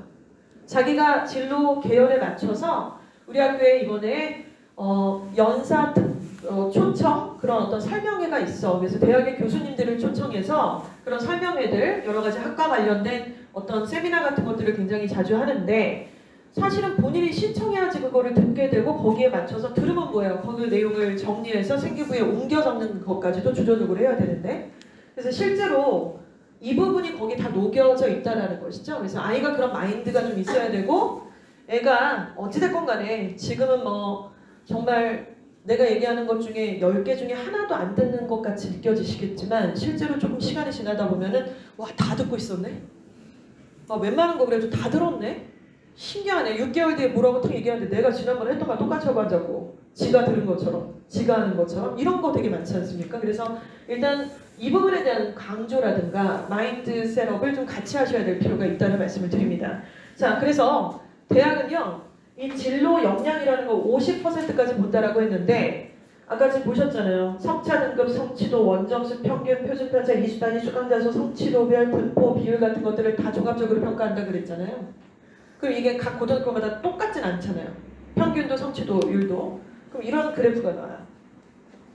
A, C, B가 있어요. 일단 A 고등학교가 B 고등학교보다는 높게 평가되고 있는 건 맞는데 이걸 단순하게 직관적으로만 해석하시면 안 됩니다. 일단은 쉽게 설명드리면 A 고등학교는 편차가 제일 적어요. 표준 편차가 10이니까 평균이라고 하는 점수에 애들이 바글바글 붙어 있는 거예요. 되게 더럽게 못하는 애랑 막 이렇게 편차가 있는 게 아니라 엔간하면은 애들이 다 끼리끼리 이제 같이 모여 있는 것이죠. 그리고 평균도 제일 높습니다. 8개 고등학교 중에 남자 고등학교, 저희가 지금 하고 있는 학교고 어디라고 보십니까? 대성고입니다. 대성고. 대성고는 이거를 굉장히 전략적으로 지금 치고 들어가는데 이 전략이 뭐냐면요. 내신 문제를 쉽게 내요. 어렵다고 생각하시는데 제가 해보니까 안 어려워요. 범위만 많지 어렵지 않습니다. 근데 범위가 엄청 많아요. 그러니까 기본이 안 돼 있으면 그 범위를 섭렵 자체를 못해요, 애들이. 내신은 쉽습니다. 그러니까 공부 좀 하고 각각의 뭐 신도 진간에서 방구 좀 끼던 애들이 갔을 거 아니에요, 대성을. 그럼 걔네들이 가가지고 막 놀고 이러는 게 아니고 분위기 딱 형성되니까 열심히 한다고요. 그러니까 평균이 높아요. 그런데 수행평가 비중을 빡세게 줘요. 이러니까 자연스럽게 어때요? 평균은 높고 표준편차는 좁고 그리고 진로활동 같은 역량은 조금 더 강화되어져 보이겠죠. 이 전략을 쓴 거예요, 대성고가. 그리고 그런 고등학교를 좋아하는 대학이 있어요. 다 좋아하는 건 아니에요. 각 대학이 보통 보면 일반적으로 표준편차는 15 정도를 가장 이상적인 편으로 보고 있습니다. 자, 그런데 15에 가까운 C고등학교는요. 편차가 13입니다. 13. 그리고 평균은 72. 여고입니다. 대충 감이 오시죠? 어딜까요? 예일이에요. 예일은 대성고보다는 내신이 좀 어려워요. 여고니까요. 똑같을 순 없죠? 그리고 편차도 어찌됐건 그 대성이 물론 일반고입니다만은 아직도 좀 애들이 약간 사립고의 그 자사고 뽕들이 좀 있는 상태입니다. 사실은. 프로그램도 계속 건전하게 그대로 건재하고 있는 상태고요. 그래서 어찌됐건 예일여고는 72, 13으로 이 A고등학교, 대성보다는 조금 낮은 편이긴 하지만 예일은 또 이걸 기가 막히게 이해를 하는 거예요. 예일 입장에서는 입학사정관 제도 이후로 지금까지 계속해서 꾸준한 라이징을 해오고 있는 학교고 수학 거점학교, 그리고 과중반이 생기고 계속해서 서울의대 비롯하여 해마다 의치한 약수의 실적을 내고 있잖아요. 이게 하루아침에 된 게 아니라서 대학이 어떤 학생을 가장 좋아하고 어떤 아이들을 뽑게 되는지의 이해가 확실한 학교입니다. 그래서 이렇게 유지를 하는 거예요. 이 전략을. 그래서 C고등학교가 이렇게 배점이 나와요. 그럼 어떤 대학은 이런 고등학교를 더 좋아하고요. 어떤 대학은 A라는 고등학교를 더 좋아하겠죠. 이런 부분들이 확실하게 있습니다. 그리고 B는 이제 가장 중간에 있는, 가장 저희가 이제 중심에서 중간이 어디냐라고 봤을 때는 보통 명지고 정도를 생각하실 수 있습니다. 영지고는 이제 60, 78 이제 이렇게 해서 전공 관련 내신 성적을 우리가 바라봤을 때 저렇게 볼 수 있다. 똑같은 내신 성적으로 환산하지 않는다. 왜냐면 이거는 굉장히 고교 학점제의 기본적인 내용을 담고 있는 게 바로 이런 진로 역량의 가장 중요한 부분이기 때문이라고 볼 수가 있겠죠. 이 내용이 조금 이해가 가십니까? 이거 좀 어려운 내용이었는데요. 일단 대학은 지금 이렇게 구분하고 있고요. 결국 가장 액티브하게 진로 선택 과목들을 선택한 아이들을 뽑고 있다. 이런 부분들을 본다. 이렇게 좀 인지를 하시면 되겠습니다. 자, 그러면 저 과목을 선택을 했어요. 그래서 중간고사, 기말고사를 봐요. 거기서 끝나는 게 아니잖아요. 그 점수만 갖고 얘기를 하는 게 아니라 250자, 500자 이제 세특이 들어가야 되는 상태고 진로 활동이라든가 이런 활동들이 생기부에 녹아 들어가야 되는데 그래서 반드시 진로 역량에는 우리가 지금 고1 내신이 가장 중요하다고 앞서서 말씀드렸고요. 고1 과정에서는 통사 통과라고 하는 과목들이 다 꽂혀 있습니다. 이거는 그렇죠? 그리고 심지어 통사 통과는 수능 과목이기도 하죠. 고2, 3 때는 하나도 안 배우다가 이제 수능 때 저 과목을 치르는 상황이 됐어요. 근데 고1 때 치르는 공부를 하게 되는 통사 통과라는 과목이 진짜 중요합니다. 일단 단위수가요. 국영수 못지 않아요. 2단위, 1단위가 아니라 4단위입니다. 4단위. 그러니까 굉장히 단위수가 높죠. 국수형이랑 비슷한 단위수를 가지고 있어요. 그리고 이거는 2학년, 3학년 때 안 배우잖아요. 고1 때 끝나는 과목인 거예요. 이게 이수단위 자체가. 그러니까 이 과목들을 배울 때 점수도 점수인데 아까 앞서서 지금 위 카테고리는 진로 역량으로 넘어왔잖아요. 학업 역량이 아니라. 그렇죠? 그럼 이때 공부를 막 오지게 해서 점수를 높인다라는 것도 있지만 우리가 이때 어떻게 수행평가를 할 것인가, 탐구보고서를 어떻게 쓸 것인가, 이거에 대한 얘기를 되게 적극적으로 해야 됩니다. 지금 이 내용은요, 유엔에서 지정한 지속가능한 발전 목표라고 하는 커다란 제목 아래 17가지의 주제가 지정이 되어져 있는 내용이에요.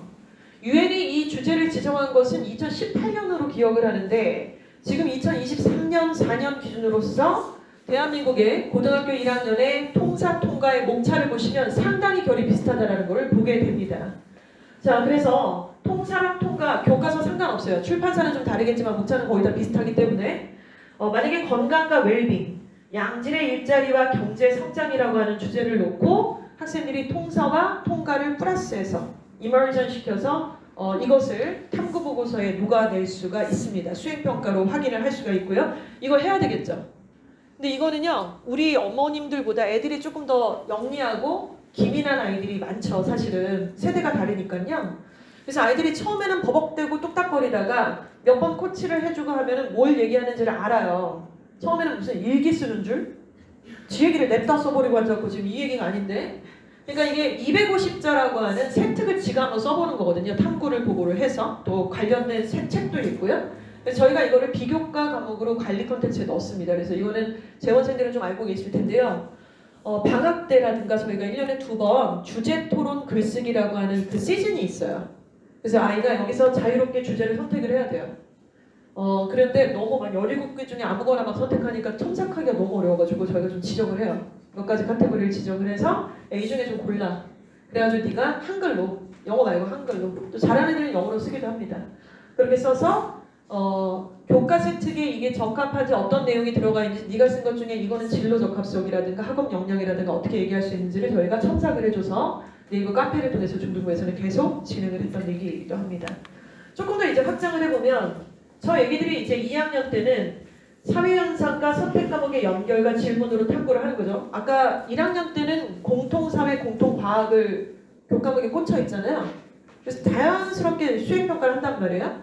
그래서 그걸 한 게 고1 생기부에 기록이 남겨져 있겠죠. 그걸 하다 보니까 양질의 일자리와 아까 전에 경제성장 이걸 내가 탐구보고서를 썼네 고1 때. 혹은 건강과 웰빙이라는 탐구보고서를 하나 쓴 거예요. 얘가 고1 때. 그게 어디 들어있어요? 통사 세특이나 통과 세특에 들어있겠죠. 진로활동에 들어있을 수도 있습니다. 그래서 얘가 2학년 때 우리 학교의 선택 과목에 있었던 어떤 특정 과목을 관련된 걸 선택을 하는 거예요. 그래서 예를 들어서 여기 이제 뭐 유정란, 무항생제 계란이 있으면 이것은 건강과 생명과 웰빙과 어떤 정도의 관련이 있는가? 그 유항생제와 무항생제가 어느 정도의 차이가 있는가? 공정과정은 어떤 것인가? 대신은 여권이 있는데 대한민국 여권 갖고 있으면 사실은 전 세계 못 갈 국가가 없잖아요. 그런데 예를 들어서 뭐 시리아 뭐 이런 국가의 여권을 갖고 있다면 못 들어가는 국가가 분명히 있을 겁니다. 그 여권과 인권과의 관계에 대해서 우리가 사회탐구적인 어떤 주제를 놓고서 2학년 때 선택 과목에서 그 주제를 놓고 얘기할 수 있다는 것이죠. 그래서 1학년에 이런 내용과 2학년에 조금 더 딥하고 교과목하고 연결이 될 수 있는 그런 과정들을 같이 탐구하는 과정들로 같이 저희가 카테고리를 잡아줍니다. 즉 이것이 이제 디자인이겠죠. 이거 어떻게 하는지 좀 궁금하실 텐데 제가 마지막 페이지에 좀 말씀을 드릴게요. 구체적 신뢰를. 자, 그래서 아까 그런 내용들을 통해서 이 과목을 선택했다라는 얘기가 있어야 되는 거예요. 생기부에. 그냥 성적만 뒤집다 좋고 막 이것저것 부산하게 들었고 막 이런 게 아니라 결이 맞춰져야 된다는 얘기가 되겠죠. 자, 앞서 말씀드린 것처럼 고1 때는요. 국어, 수학, 영어, 통사, 통과를 시험에 봅니다. 자, 그래서 지금 뭐 1, 2라고 나눠져 있는데 큰 의미가 없어요. 그러니까 지금 현행은 그냥 1, 2가 없고 그냥 통사 빡 끝, 영어 끝 이랬는데 이게 이제 학점제가 되다 보니까 학기마다 좀 쪼갠 거예요. 그래서 예를 들면 극단적인 예시만 애가 고등학교 1학년 1학기까지는 잘 다니다가 갑자기 엄마 나 주식을 한번 휴학을 하고 해봐야겠어. 미쳤냐? 엄마 존리도 그랬어. 학원비를 갖다가 차라리 주식을 사주라고. 그래가지고 얘가 이제 휴학을 했다 칠게요. 그럼 얘는 고등학교 1학년 1학기 과목까지는 이수를 한 거예요. 근데 지금은 어떠냐? 그렇게 되면 아무것도 이수를 안 하게 되거든요. 학점을 중간에 그만뒀으니까. 그래서 학점제로 바뀌다 보니까 1, 2로 나눠졌다 뿐이지 큰 차이는 없다. 이렇게 인지하시면 되고, 이제 진로 선택 과목, 융합 선택 과목들이 쭉 있습니다. 그래서 이제 물투, 화투, 생투라는 과목들이 없어지고 굉장히 더 학문적인 과목들로 이제 진로 선택 과목들이 열리게 됐죠.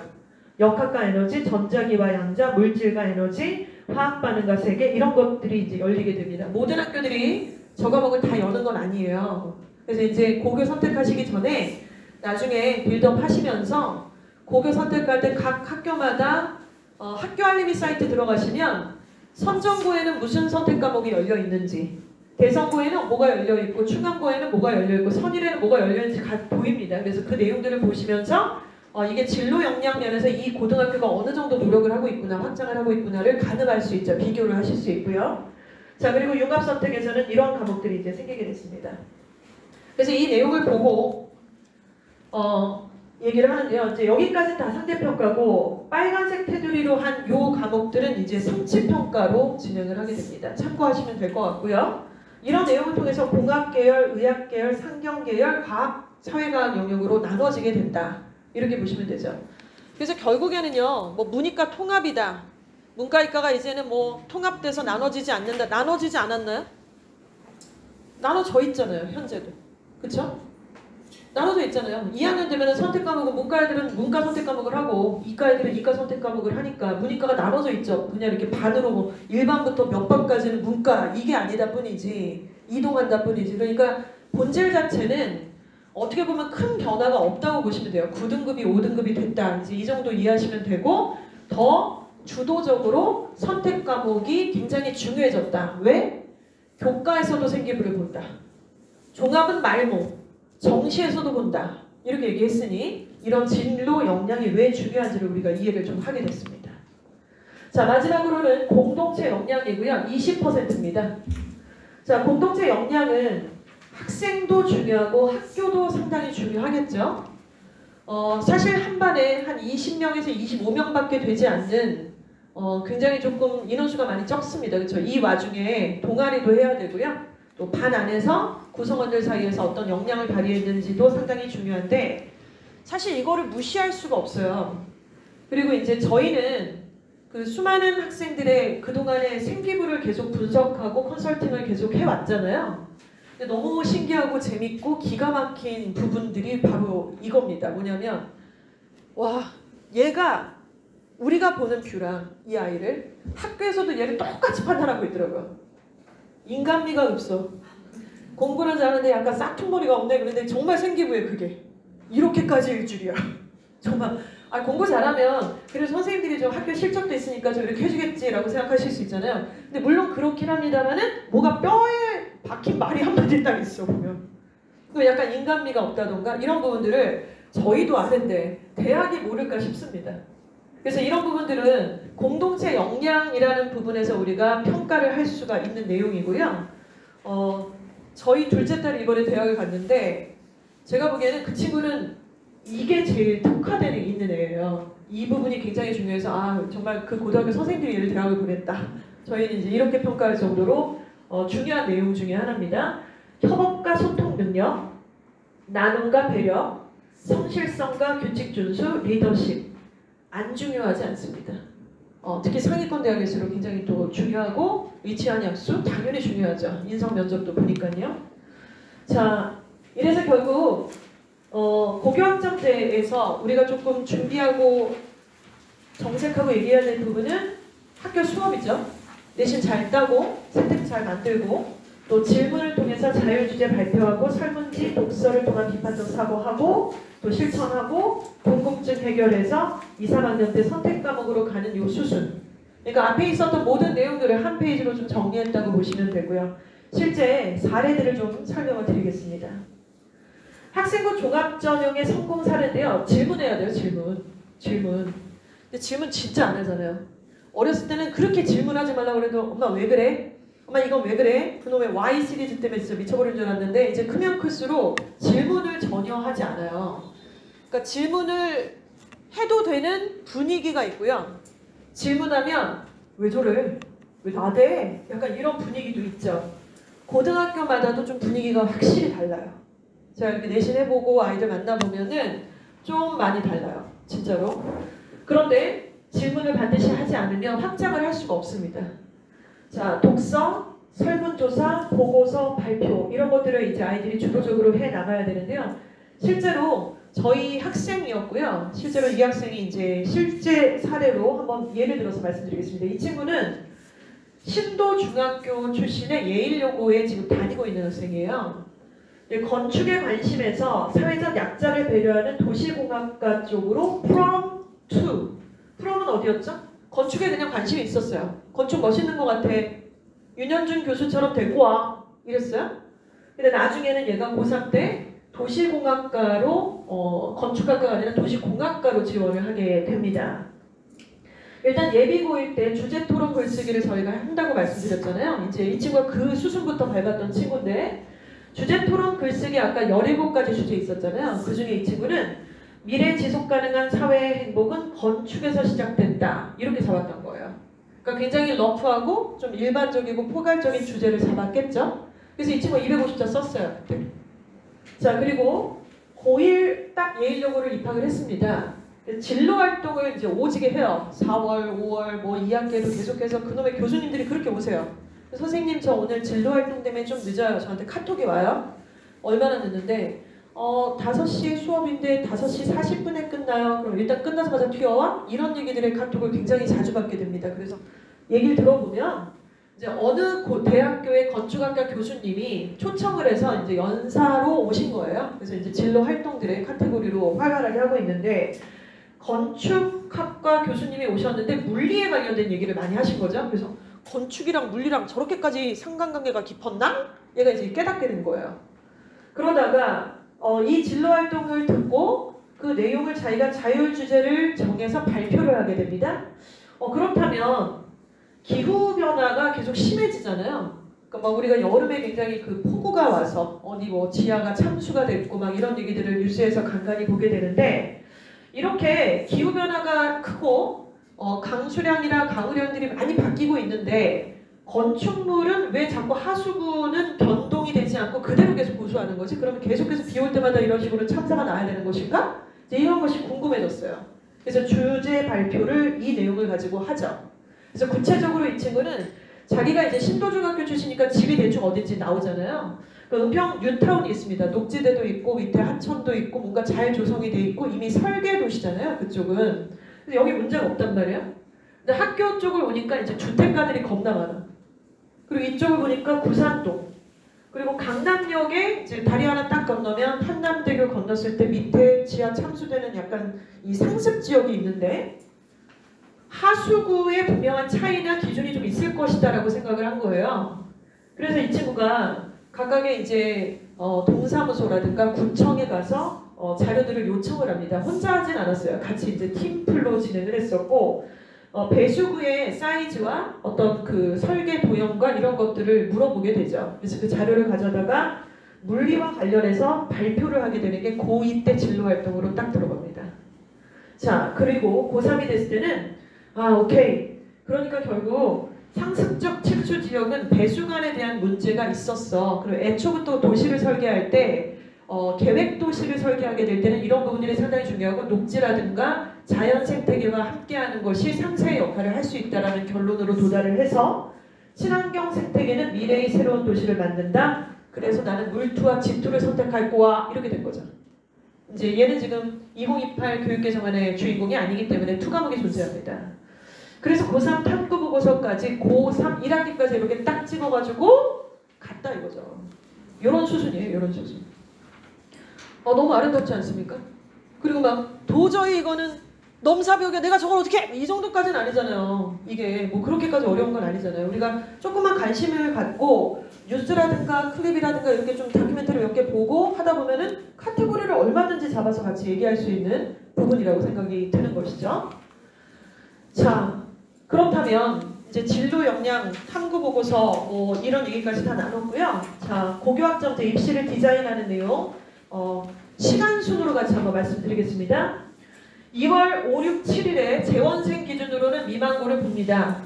그러니까 비재원생이 만약에 보시길 원한다면 신사 캠퍼스에서 진행을 할 예정이긴 하고요. 저희가 수순에 맞춰서 문자 안내를 좀 드리도록 하긴 하겠습니다. 그리고 나서 이제 2월이 지나면 6월과 9월에도 국수형 모의고사를 한 번씩 봐요. 그러면 한 번, 두 번, 세 번 보겠죠. 이때 어떨 것 같으세요? 난리 나요. 뭐 하나는 막 등급 불가하고 특히 국어. 왜 그러냐고 도대체 한국인인데. 그리고 막 영어는 좀 그래도 나오는 것 같아요. 애들이. 오랫동안 좀 시킨 아이들도 있고 하는데 어느 한 과목은 처참하게 무너진 부분들이 있는데 그 정도까지는 좀 모르셨을 수도 있고요.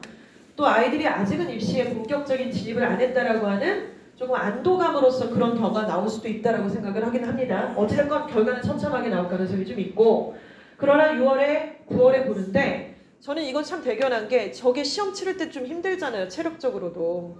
어찌됐건 3시간 이상 시험을 봐야 되는 건데 되게 진지하게 봐요. 되게 진지하게 봐요. 막 그날 일부러 뭐 이렇게 그날을 기점으로 퇴원하는 아이들도 있습니다. 근데 어찌됐건 진지하게 봐요.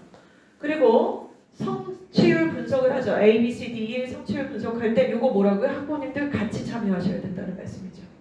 그래서 학원을 약간 꼼짝 못하게 하셔야 돼요. 같이. 학원이 뭐 사설 기관이고 수강료 매번 내시면서 서비스를 당연히 요구하실 권리가 있으시잖아요. 그러려면 성취율 분석해서 맨날 잘한다고 하더니만 단어도 잘한다고 그러고 문자도 이렇게 꼬박꼬박 오고 담임선생님도 맨날 잘한다고 하더니만 장난쳐?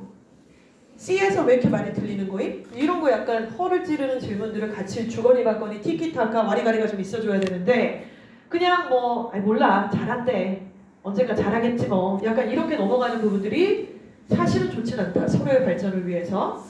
자, 10월이 됩니다. 진로 역량 때문에 주제 토론 글쓰기가 10월에 한번 진행이 됩니다. 그래서 17개 주제로 진행을 하게 돼요. 그리고 11월에 저렇게 2, 6, 9에는 국수형 모의고사를 보고요. 11월에는 미만고를 봅니다. 미만고는 저희가 만든 이름인데 미리 만나는 고교 내신 국수형 모의고사를 정색하고 보는 날이에요. 그래서 여기서 봐요.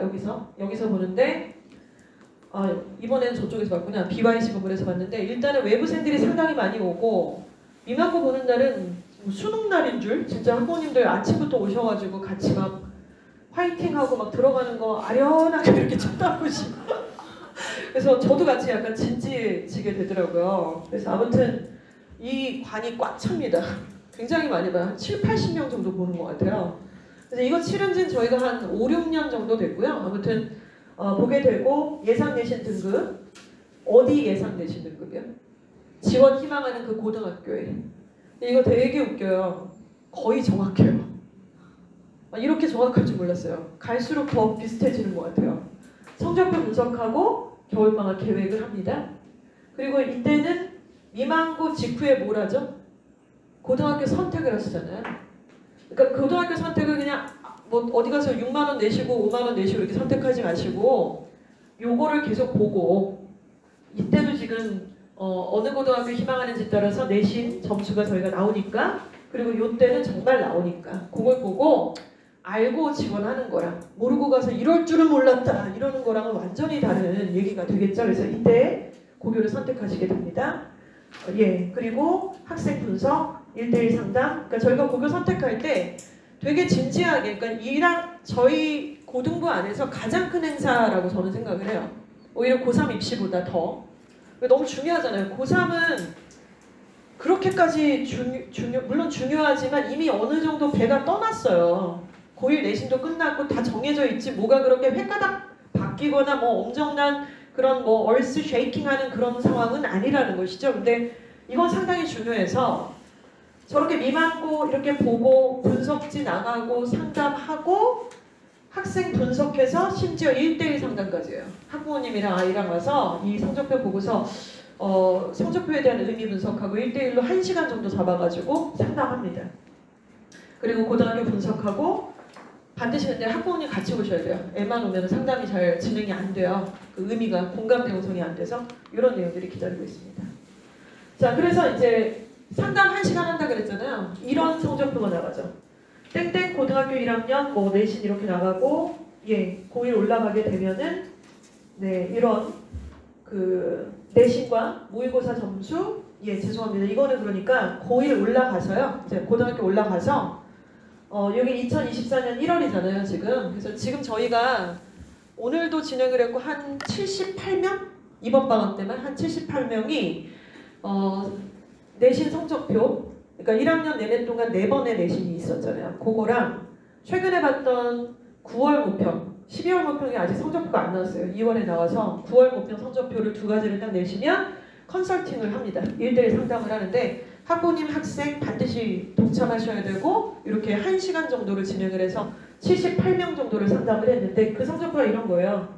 여차저차하고 고등학교 딱 돼가지고 막 중간고사, 기말고사, 중간고사, 기말고사, 모의고사 촥촥촥 이렇게 봤어요. 그리고 이렇게 나와요. 내신이 2.15, 2.17, 그러니까 국수형만 했을 때, 전 과목 다 했을 때 국어가 근데 모의고사를 봤더니 3, 수학이 1, 영어가 1 이렇게 나왔어요. 얘는 지원학과는 이제 공학 관련해서 가고 싶대요. 이거 다 때려 넣어봤더니 교과로는 건대, 경희대. 자, 그런데 경희대 같은 경우는 최저가 2합 5죠. 2합 5 빡센 겁니다. 경희대가 만만한 학교가 아니거든요. 자, 그리고 종합으로는 경희대, 중앙대는 한양대 갈 수 있고 수능 체제를 3합 7을 만들어라. 세 과목의 합을 7을 만들어라. 그러면은 국어, 영어, 수학 중에 2과목을 선택을 해야 돼요. 그러니까 수학이 조금 빡세니까 영어랑 국어를 선택한다고 칠게요. 그러면 만약에 영어가 1이 나왔어요. 1이. 그리고 국어가 어렵잖아요. 국어가 3이 나왔어요. 그러면 1 플러스 3이니까 4죠. 그럼 탐구에서 몇만 나오면 돼요? 3만 나오면은 얘가 경희대 정도를 합격할 수 있는 수준이 된다는 거죠. 자, 홍대도 마찬가지고 모든 것은 운동하고 운동은 수학으로 풀이된다라고 하는 생기부의 주제는 이걸로 잡았습니다. 킵으로는. 그래서 이 친구한테 이제 1학년이 끝이 입시를 치르는 전부가 아니니까 이렇게 1학년을 마무리한 친구한테 야 영어 내신 2.15 말고 2로 딱 끊자. 2학년 때는. 그리고 모의고사는 야 영어 1 나왔으니까 계속 유지해. 너 영어 1 나오면은 약간 얘기가 되게 달라지거든요. 2랑 1이랑 얘기가 달라집니다. 자, 목표 내신 1.86, 1.92 이렇게 해서 그 다음 목표를 다시 설정해 주는 것으로 상담이 진행이 돼요. 근데 이거는 이 종이 한 장으로만 진행을 하는 게 아니잖아요. 그 뒤에 데이터라든가 이런 것들을 통해서 1시간이 거의 빠듯할 정도로 같이 공감대 형성하는 상담이 진행이 됩니다. 자, 지금 이 페이지가 마무리인데요. 자, 첫 페이지 기억나십니까? 고교학점제 입시를 디자인하다가 오늘 간담회 핵심 키워드였습니다. 디자인을 잘하기 위해서는 기본적으로 고1 내신을 일단은 무조건 잘 보고 봐야 된다. 15개 대학, 서울시내 15개 대학을 지원할 건데 고1 내신을 조졌다? 그러면 답이 없어요. 그러니까 일단 1순위로 그걸 먼저 지정을 하시는데 내신 자체로만 대입을 결정하는 것이 아니라 내신은 대입의 기본이다라는 말씀 드렸고 학업 역량, 진로 역량, 공동체 역량까지 말씀을 드렸습니다. 자, 그래서 디자인을 어떻게 하냐면 이게 마지막 페이지예요. 디자인은 저희가 아까 78명 정도를 이번 방학 때 이제 아이들하고 1대1 상담을 했는데 이 중에 한 23명이 15개 대학을 지원하는 것이 가능한 아이들로 저희가 판별을 했어요. 그래서 이 친구들을 중학교부터 쭉 봤더니 숭실중, 이대부중, 진관중, 덕산중, 충암중, 은평중이 있는데 진짜 뭐 다른 중학교 뭐 이렇게 얘기 드려서 좀 그렇습니다만 신도 진관이 우수한 애들이 많더라고요. 진짜 상대적으로 좀 많다라는 거를 저희가 매년 좀 확인하게 됐고 이 중에 보시면은 이 친구를 좀 보겠습니다. 내신이 제일 낮은 2.34 숭실 1학년이고요. 은평중학교 출신의 학생입니다. 2.34면은 어떠세요? 간당간당해요 지금 내신 자체가. 그리고 국영수만 봤을 때는 또 2.29 약간 올라가요. 전과목을 한 건 아니까 통과 빼면은. 그런데 모의고사 점수 보세요. 국어가 3이고 수학을 되게 잘하네요 얘는. 그리고 영어가 3입니다. 그러니까 이 친구는 학생부 종합으로는 동국대 그리고 교과로는 시립대 이 정도를 바라볼 수가 있어요. 자 그러면 동국대 시립대 나왔습니다. 동국대 시립대. 자 그런데 2점 아까 지금 3, 4였잖아요. 명지중학교 15번 보시면은 성서중학교 출신인데 명지 1학년 학생이 있습니다. 얘는 2.66이에요. 더 나쁘죠. 자 그리고 국수형만 따졌을 때는 2.33. 아까 그 친구보다 조금 더 아래쪽에 있는 상태입니다. 그렇다고 명지고가 숭실고보다 뭐 되게 높고 이런 건 아니잖아요. 자 그런데 이 친구는 모의고사를 보세요. 국어가 4, 수학이 4, 영어가 1입니다. 이 친구한테 이화여대랑 홍대가 떴어요. 이게 왜 그러느냐면 영어가 1위라는 그 개념에 대해서 인지를 좀 하셔야 돼요. 저희가 영어학원이라고 해서 이렇게 가스라이팅 드리는 게 전혀 아닙니다. 이럴 때만큼은 제가 수학학원 원장이었으면 좋겠다라는 바람을 뿅 해보는데 영어가 1인 거랑 2인 거랑 되게 달라요. 설계 자체가. 왜냐면 영어가 절대평가잖아요. 그렇죠? 그러니까 타 과목에 비해서 영어를 1등급을 받는 게 훨씬 더 쉽죠. 그렇죠? 근데 영어가 1등급이 나와요. 그리고 타 과목들을 아시다시피 난이도가 계속 너를 뛰어요. 국어도 뭐 어느 애는 쉽다 그랬다가 어느 애는 뭐 너무나 어렵다 그랬다가 뭐 거의 뭐 폭탄이라 그랬다가 수학은 뭐 더 말할 것도 없고.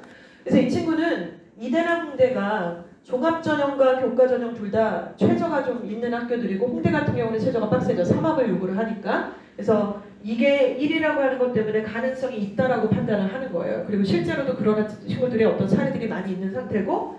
그래서 지금 어떻습니까? 디자인을 한 거죠. 디자인을. 그래서 입시의 기준, 저희가 디자인을 할 때 수능 최저를 영어를 맞추느냐, 타 과목을 잘 맞추느냐에 따라서 1학년이 마무리되는 시점에 이런 기준으로 대학을 설계해드리는 작업들을 같이 하고 있습니다. 고1 내년 이맘때쯤 되셔서 내후년이 되시면요. 대학은 결정됩니다. 그냥. 고2 전에 대학은 결정됩니다. 아마 첫째 자녀 있으신 부모님들은 제 말에 굉장히 격공하실 거예요. 그래서 지금 예비고1 이 과정이 얼마나 중요한지를 다시 한번 좀 공감하고 싶었고요. 자, 일단은 준비한 전체적인 내용은 여기까지고요. 오늘 이제 유인물 같이 보시면서 프로그램 설명 간단하게 마치고 질의응답을 받고 같이 마무리를 좀 하겠습니다. 자, 오늘 예비고1 그 간담회, 프로그램을 조금 설명을 드릴 건데요. 앞서 말씀드린 것처럼 레벨은 3개, 그러니까 중학교 3학년 올라가는 학생들만 레벨은 3가지, HP 1, 2, 3고 3가 제일 높은 반이라고 보실 수 있습니다. 1차 개강을 올해 처음으로 부산 캠퍼스에서 진행을 하게 됐어요. 원래는 1차 개강이 8월에 개강을 해서 부산으로 이제 신사 애들이 다 넘어오는 시스템이었는데 올해부터는 그냥 예비고일 과정은 고등관에서 그냥 같이 끌어안고 하겠다. 그리고 중3, 중3 하지 않고 예비고일 과정으로 진행을 할 예정입니다. 그래서 3월에 개강을 하죠. 그래서 3월 첫째 주는 2월 마지막 주랑 이렇게 겹쳐 있어요, 지금. 그래서 3월 둘째 주, 3월 4일부터 개강을 앞두고 있는 상태입니다. 그래서 월금반, 월수반, 화목반 이렇게 있기 때문에 월 끼고 있는 반은 월요일에 개강을 하는 거고 화목반은 화요일에 개강을 하겠죠. 그래서 1년에 좀 일정들이 좀 나와 있는 상태고요. 자, 그리고 이제 이 일정이 3월에서 7월까지가 시즌 1입니다. 그래서 1차 개강은 이렇게 달려가는데 레벨 테스트는 일단 아까 말씀드린 것처럼 2월 7, 8, 9에 저희 재원생들이 레벨 테스트를 보거든요. 그래서 그 이후에 2월 셋째 주, 넷째 주에 비재원생들은 순차적으로 레벨 테스트를 볼 예정이니까 거기에 맞춰서 예약을 잡아주시면 될 것 같고요. 시간표 구성은 저희가 이제 주 2회 수업입니다. 주 2회 수업이고 시간은 수업은 문법 2시간, 독해 2시간 이렇게 한다고 보시면 되는데 문법 2시간을 하면 집에 가는 게 아니죠. 문법 2시간 하고요. 그리고 문법 하는 날은 듣기 모의고사를 무조건 봅니다. 듣기 모의고사. 듣기가 아까 17문항이고 만점을 받으면 37점이라고 말씀드렸잖아요. 근데 37점 만점 받는 애들이 생각보다 많지가 않아요. 특히 HP 1하고 2는요. 다 됐고 듣기부터 만점 받아야 돼요. 근데 듣기가 어렵지 않겠죠. 듣기가 어려워지면 외국에서 살다 온 애, 학군지 애들 유리할 거 아니에요. 그래서 대한민국의 듣기평가는 저기 강원도에 있는 애, 제주도 사는 애, 굉장히 어려운 애 이런 애들도 다 만점 받을 수 있을 정도의 수준이기 때문에 초등학교 5학년 정도도 어느 정도 귓구멍 뚫려 있으면 다 맞출 수 있는 문제들이 좀 있습니다. 그래서 약간의 그 단어 암기라든가 유형 패턴에 적응할 수 있는 능력이 좀 필요하긴 하는데요. 아무튼 간에 이렇게 2시간 문법하고 그 다음에 듣기 모의고사를 봐요. 그리고 전주에 배웠던 이 문법 시간에 배웠던 내용의 리뷰 테스트를 보고, 리뷰 테스트는 이제 수업 시간에 봐요. 근데 이제 틀렸다, 막 탈락했다 그러면 재시험 보는 거고 단어 시험 보는 거고. 그러니까 카테고리가 총 3개네요. 수업 2시간, 듣기 모의고사, 그 다음에 리뷰 테스트 통과 못했으면 재시험, 그리고 그날의 단어 테스트. 그러니까 총 4교시 정도. 독해는 독해 2시간, 그 다음에 아까 유형 모의고사를 보든가 미니 모의고사를 보든가. 모의고사를 봅니다. 독해 모의고사 보겠죠? 그리고 나서 또 역시 단어 테스트, 독해 리뷰 테스트의 재시험. 그래서 총 4교시 구성. 그래서 심한 경우는 5시에 와서 9시 혹은 10시에 가는 경우들이 있어요. 아, 근데 저 고민이잖아요. 진짜 얘기 좀 합시다. 진짜 이게 빡센가? 지금 너무 답답하네요. 이거 더해도 시원찮을 판에 지금 뭐 단어를 커트라인에 뭐 20%를 해달라 어쩌나 무슨 내고를 치고 있어요. 지금 주식거래 하려고요.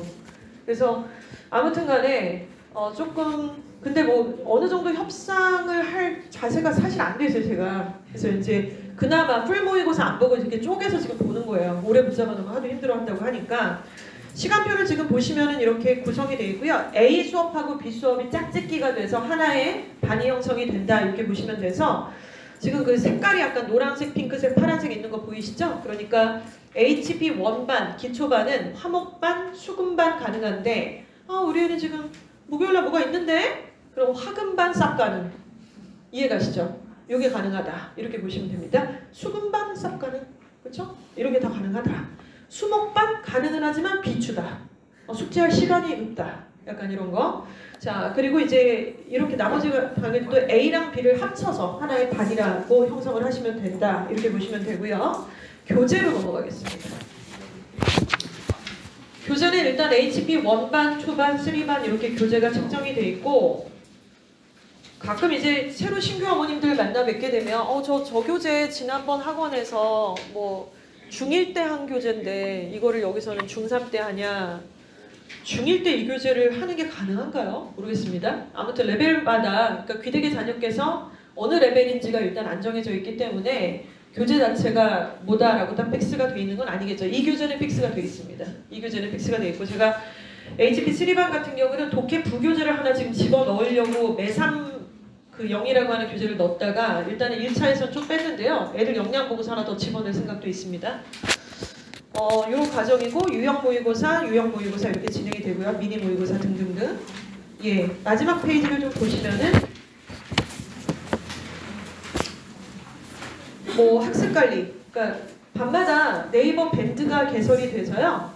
모든 수업은 다 녹화가 돼요. 그래서 녹화한 수업들은 결석생이 있든가 없든 간에 무조건 녹화가 돼서 밴드에 올라가고요.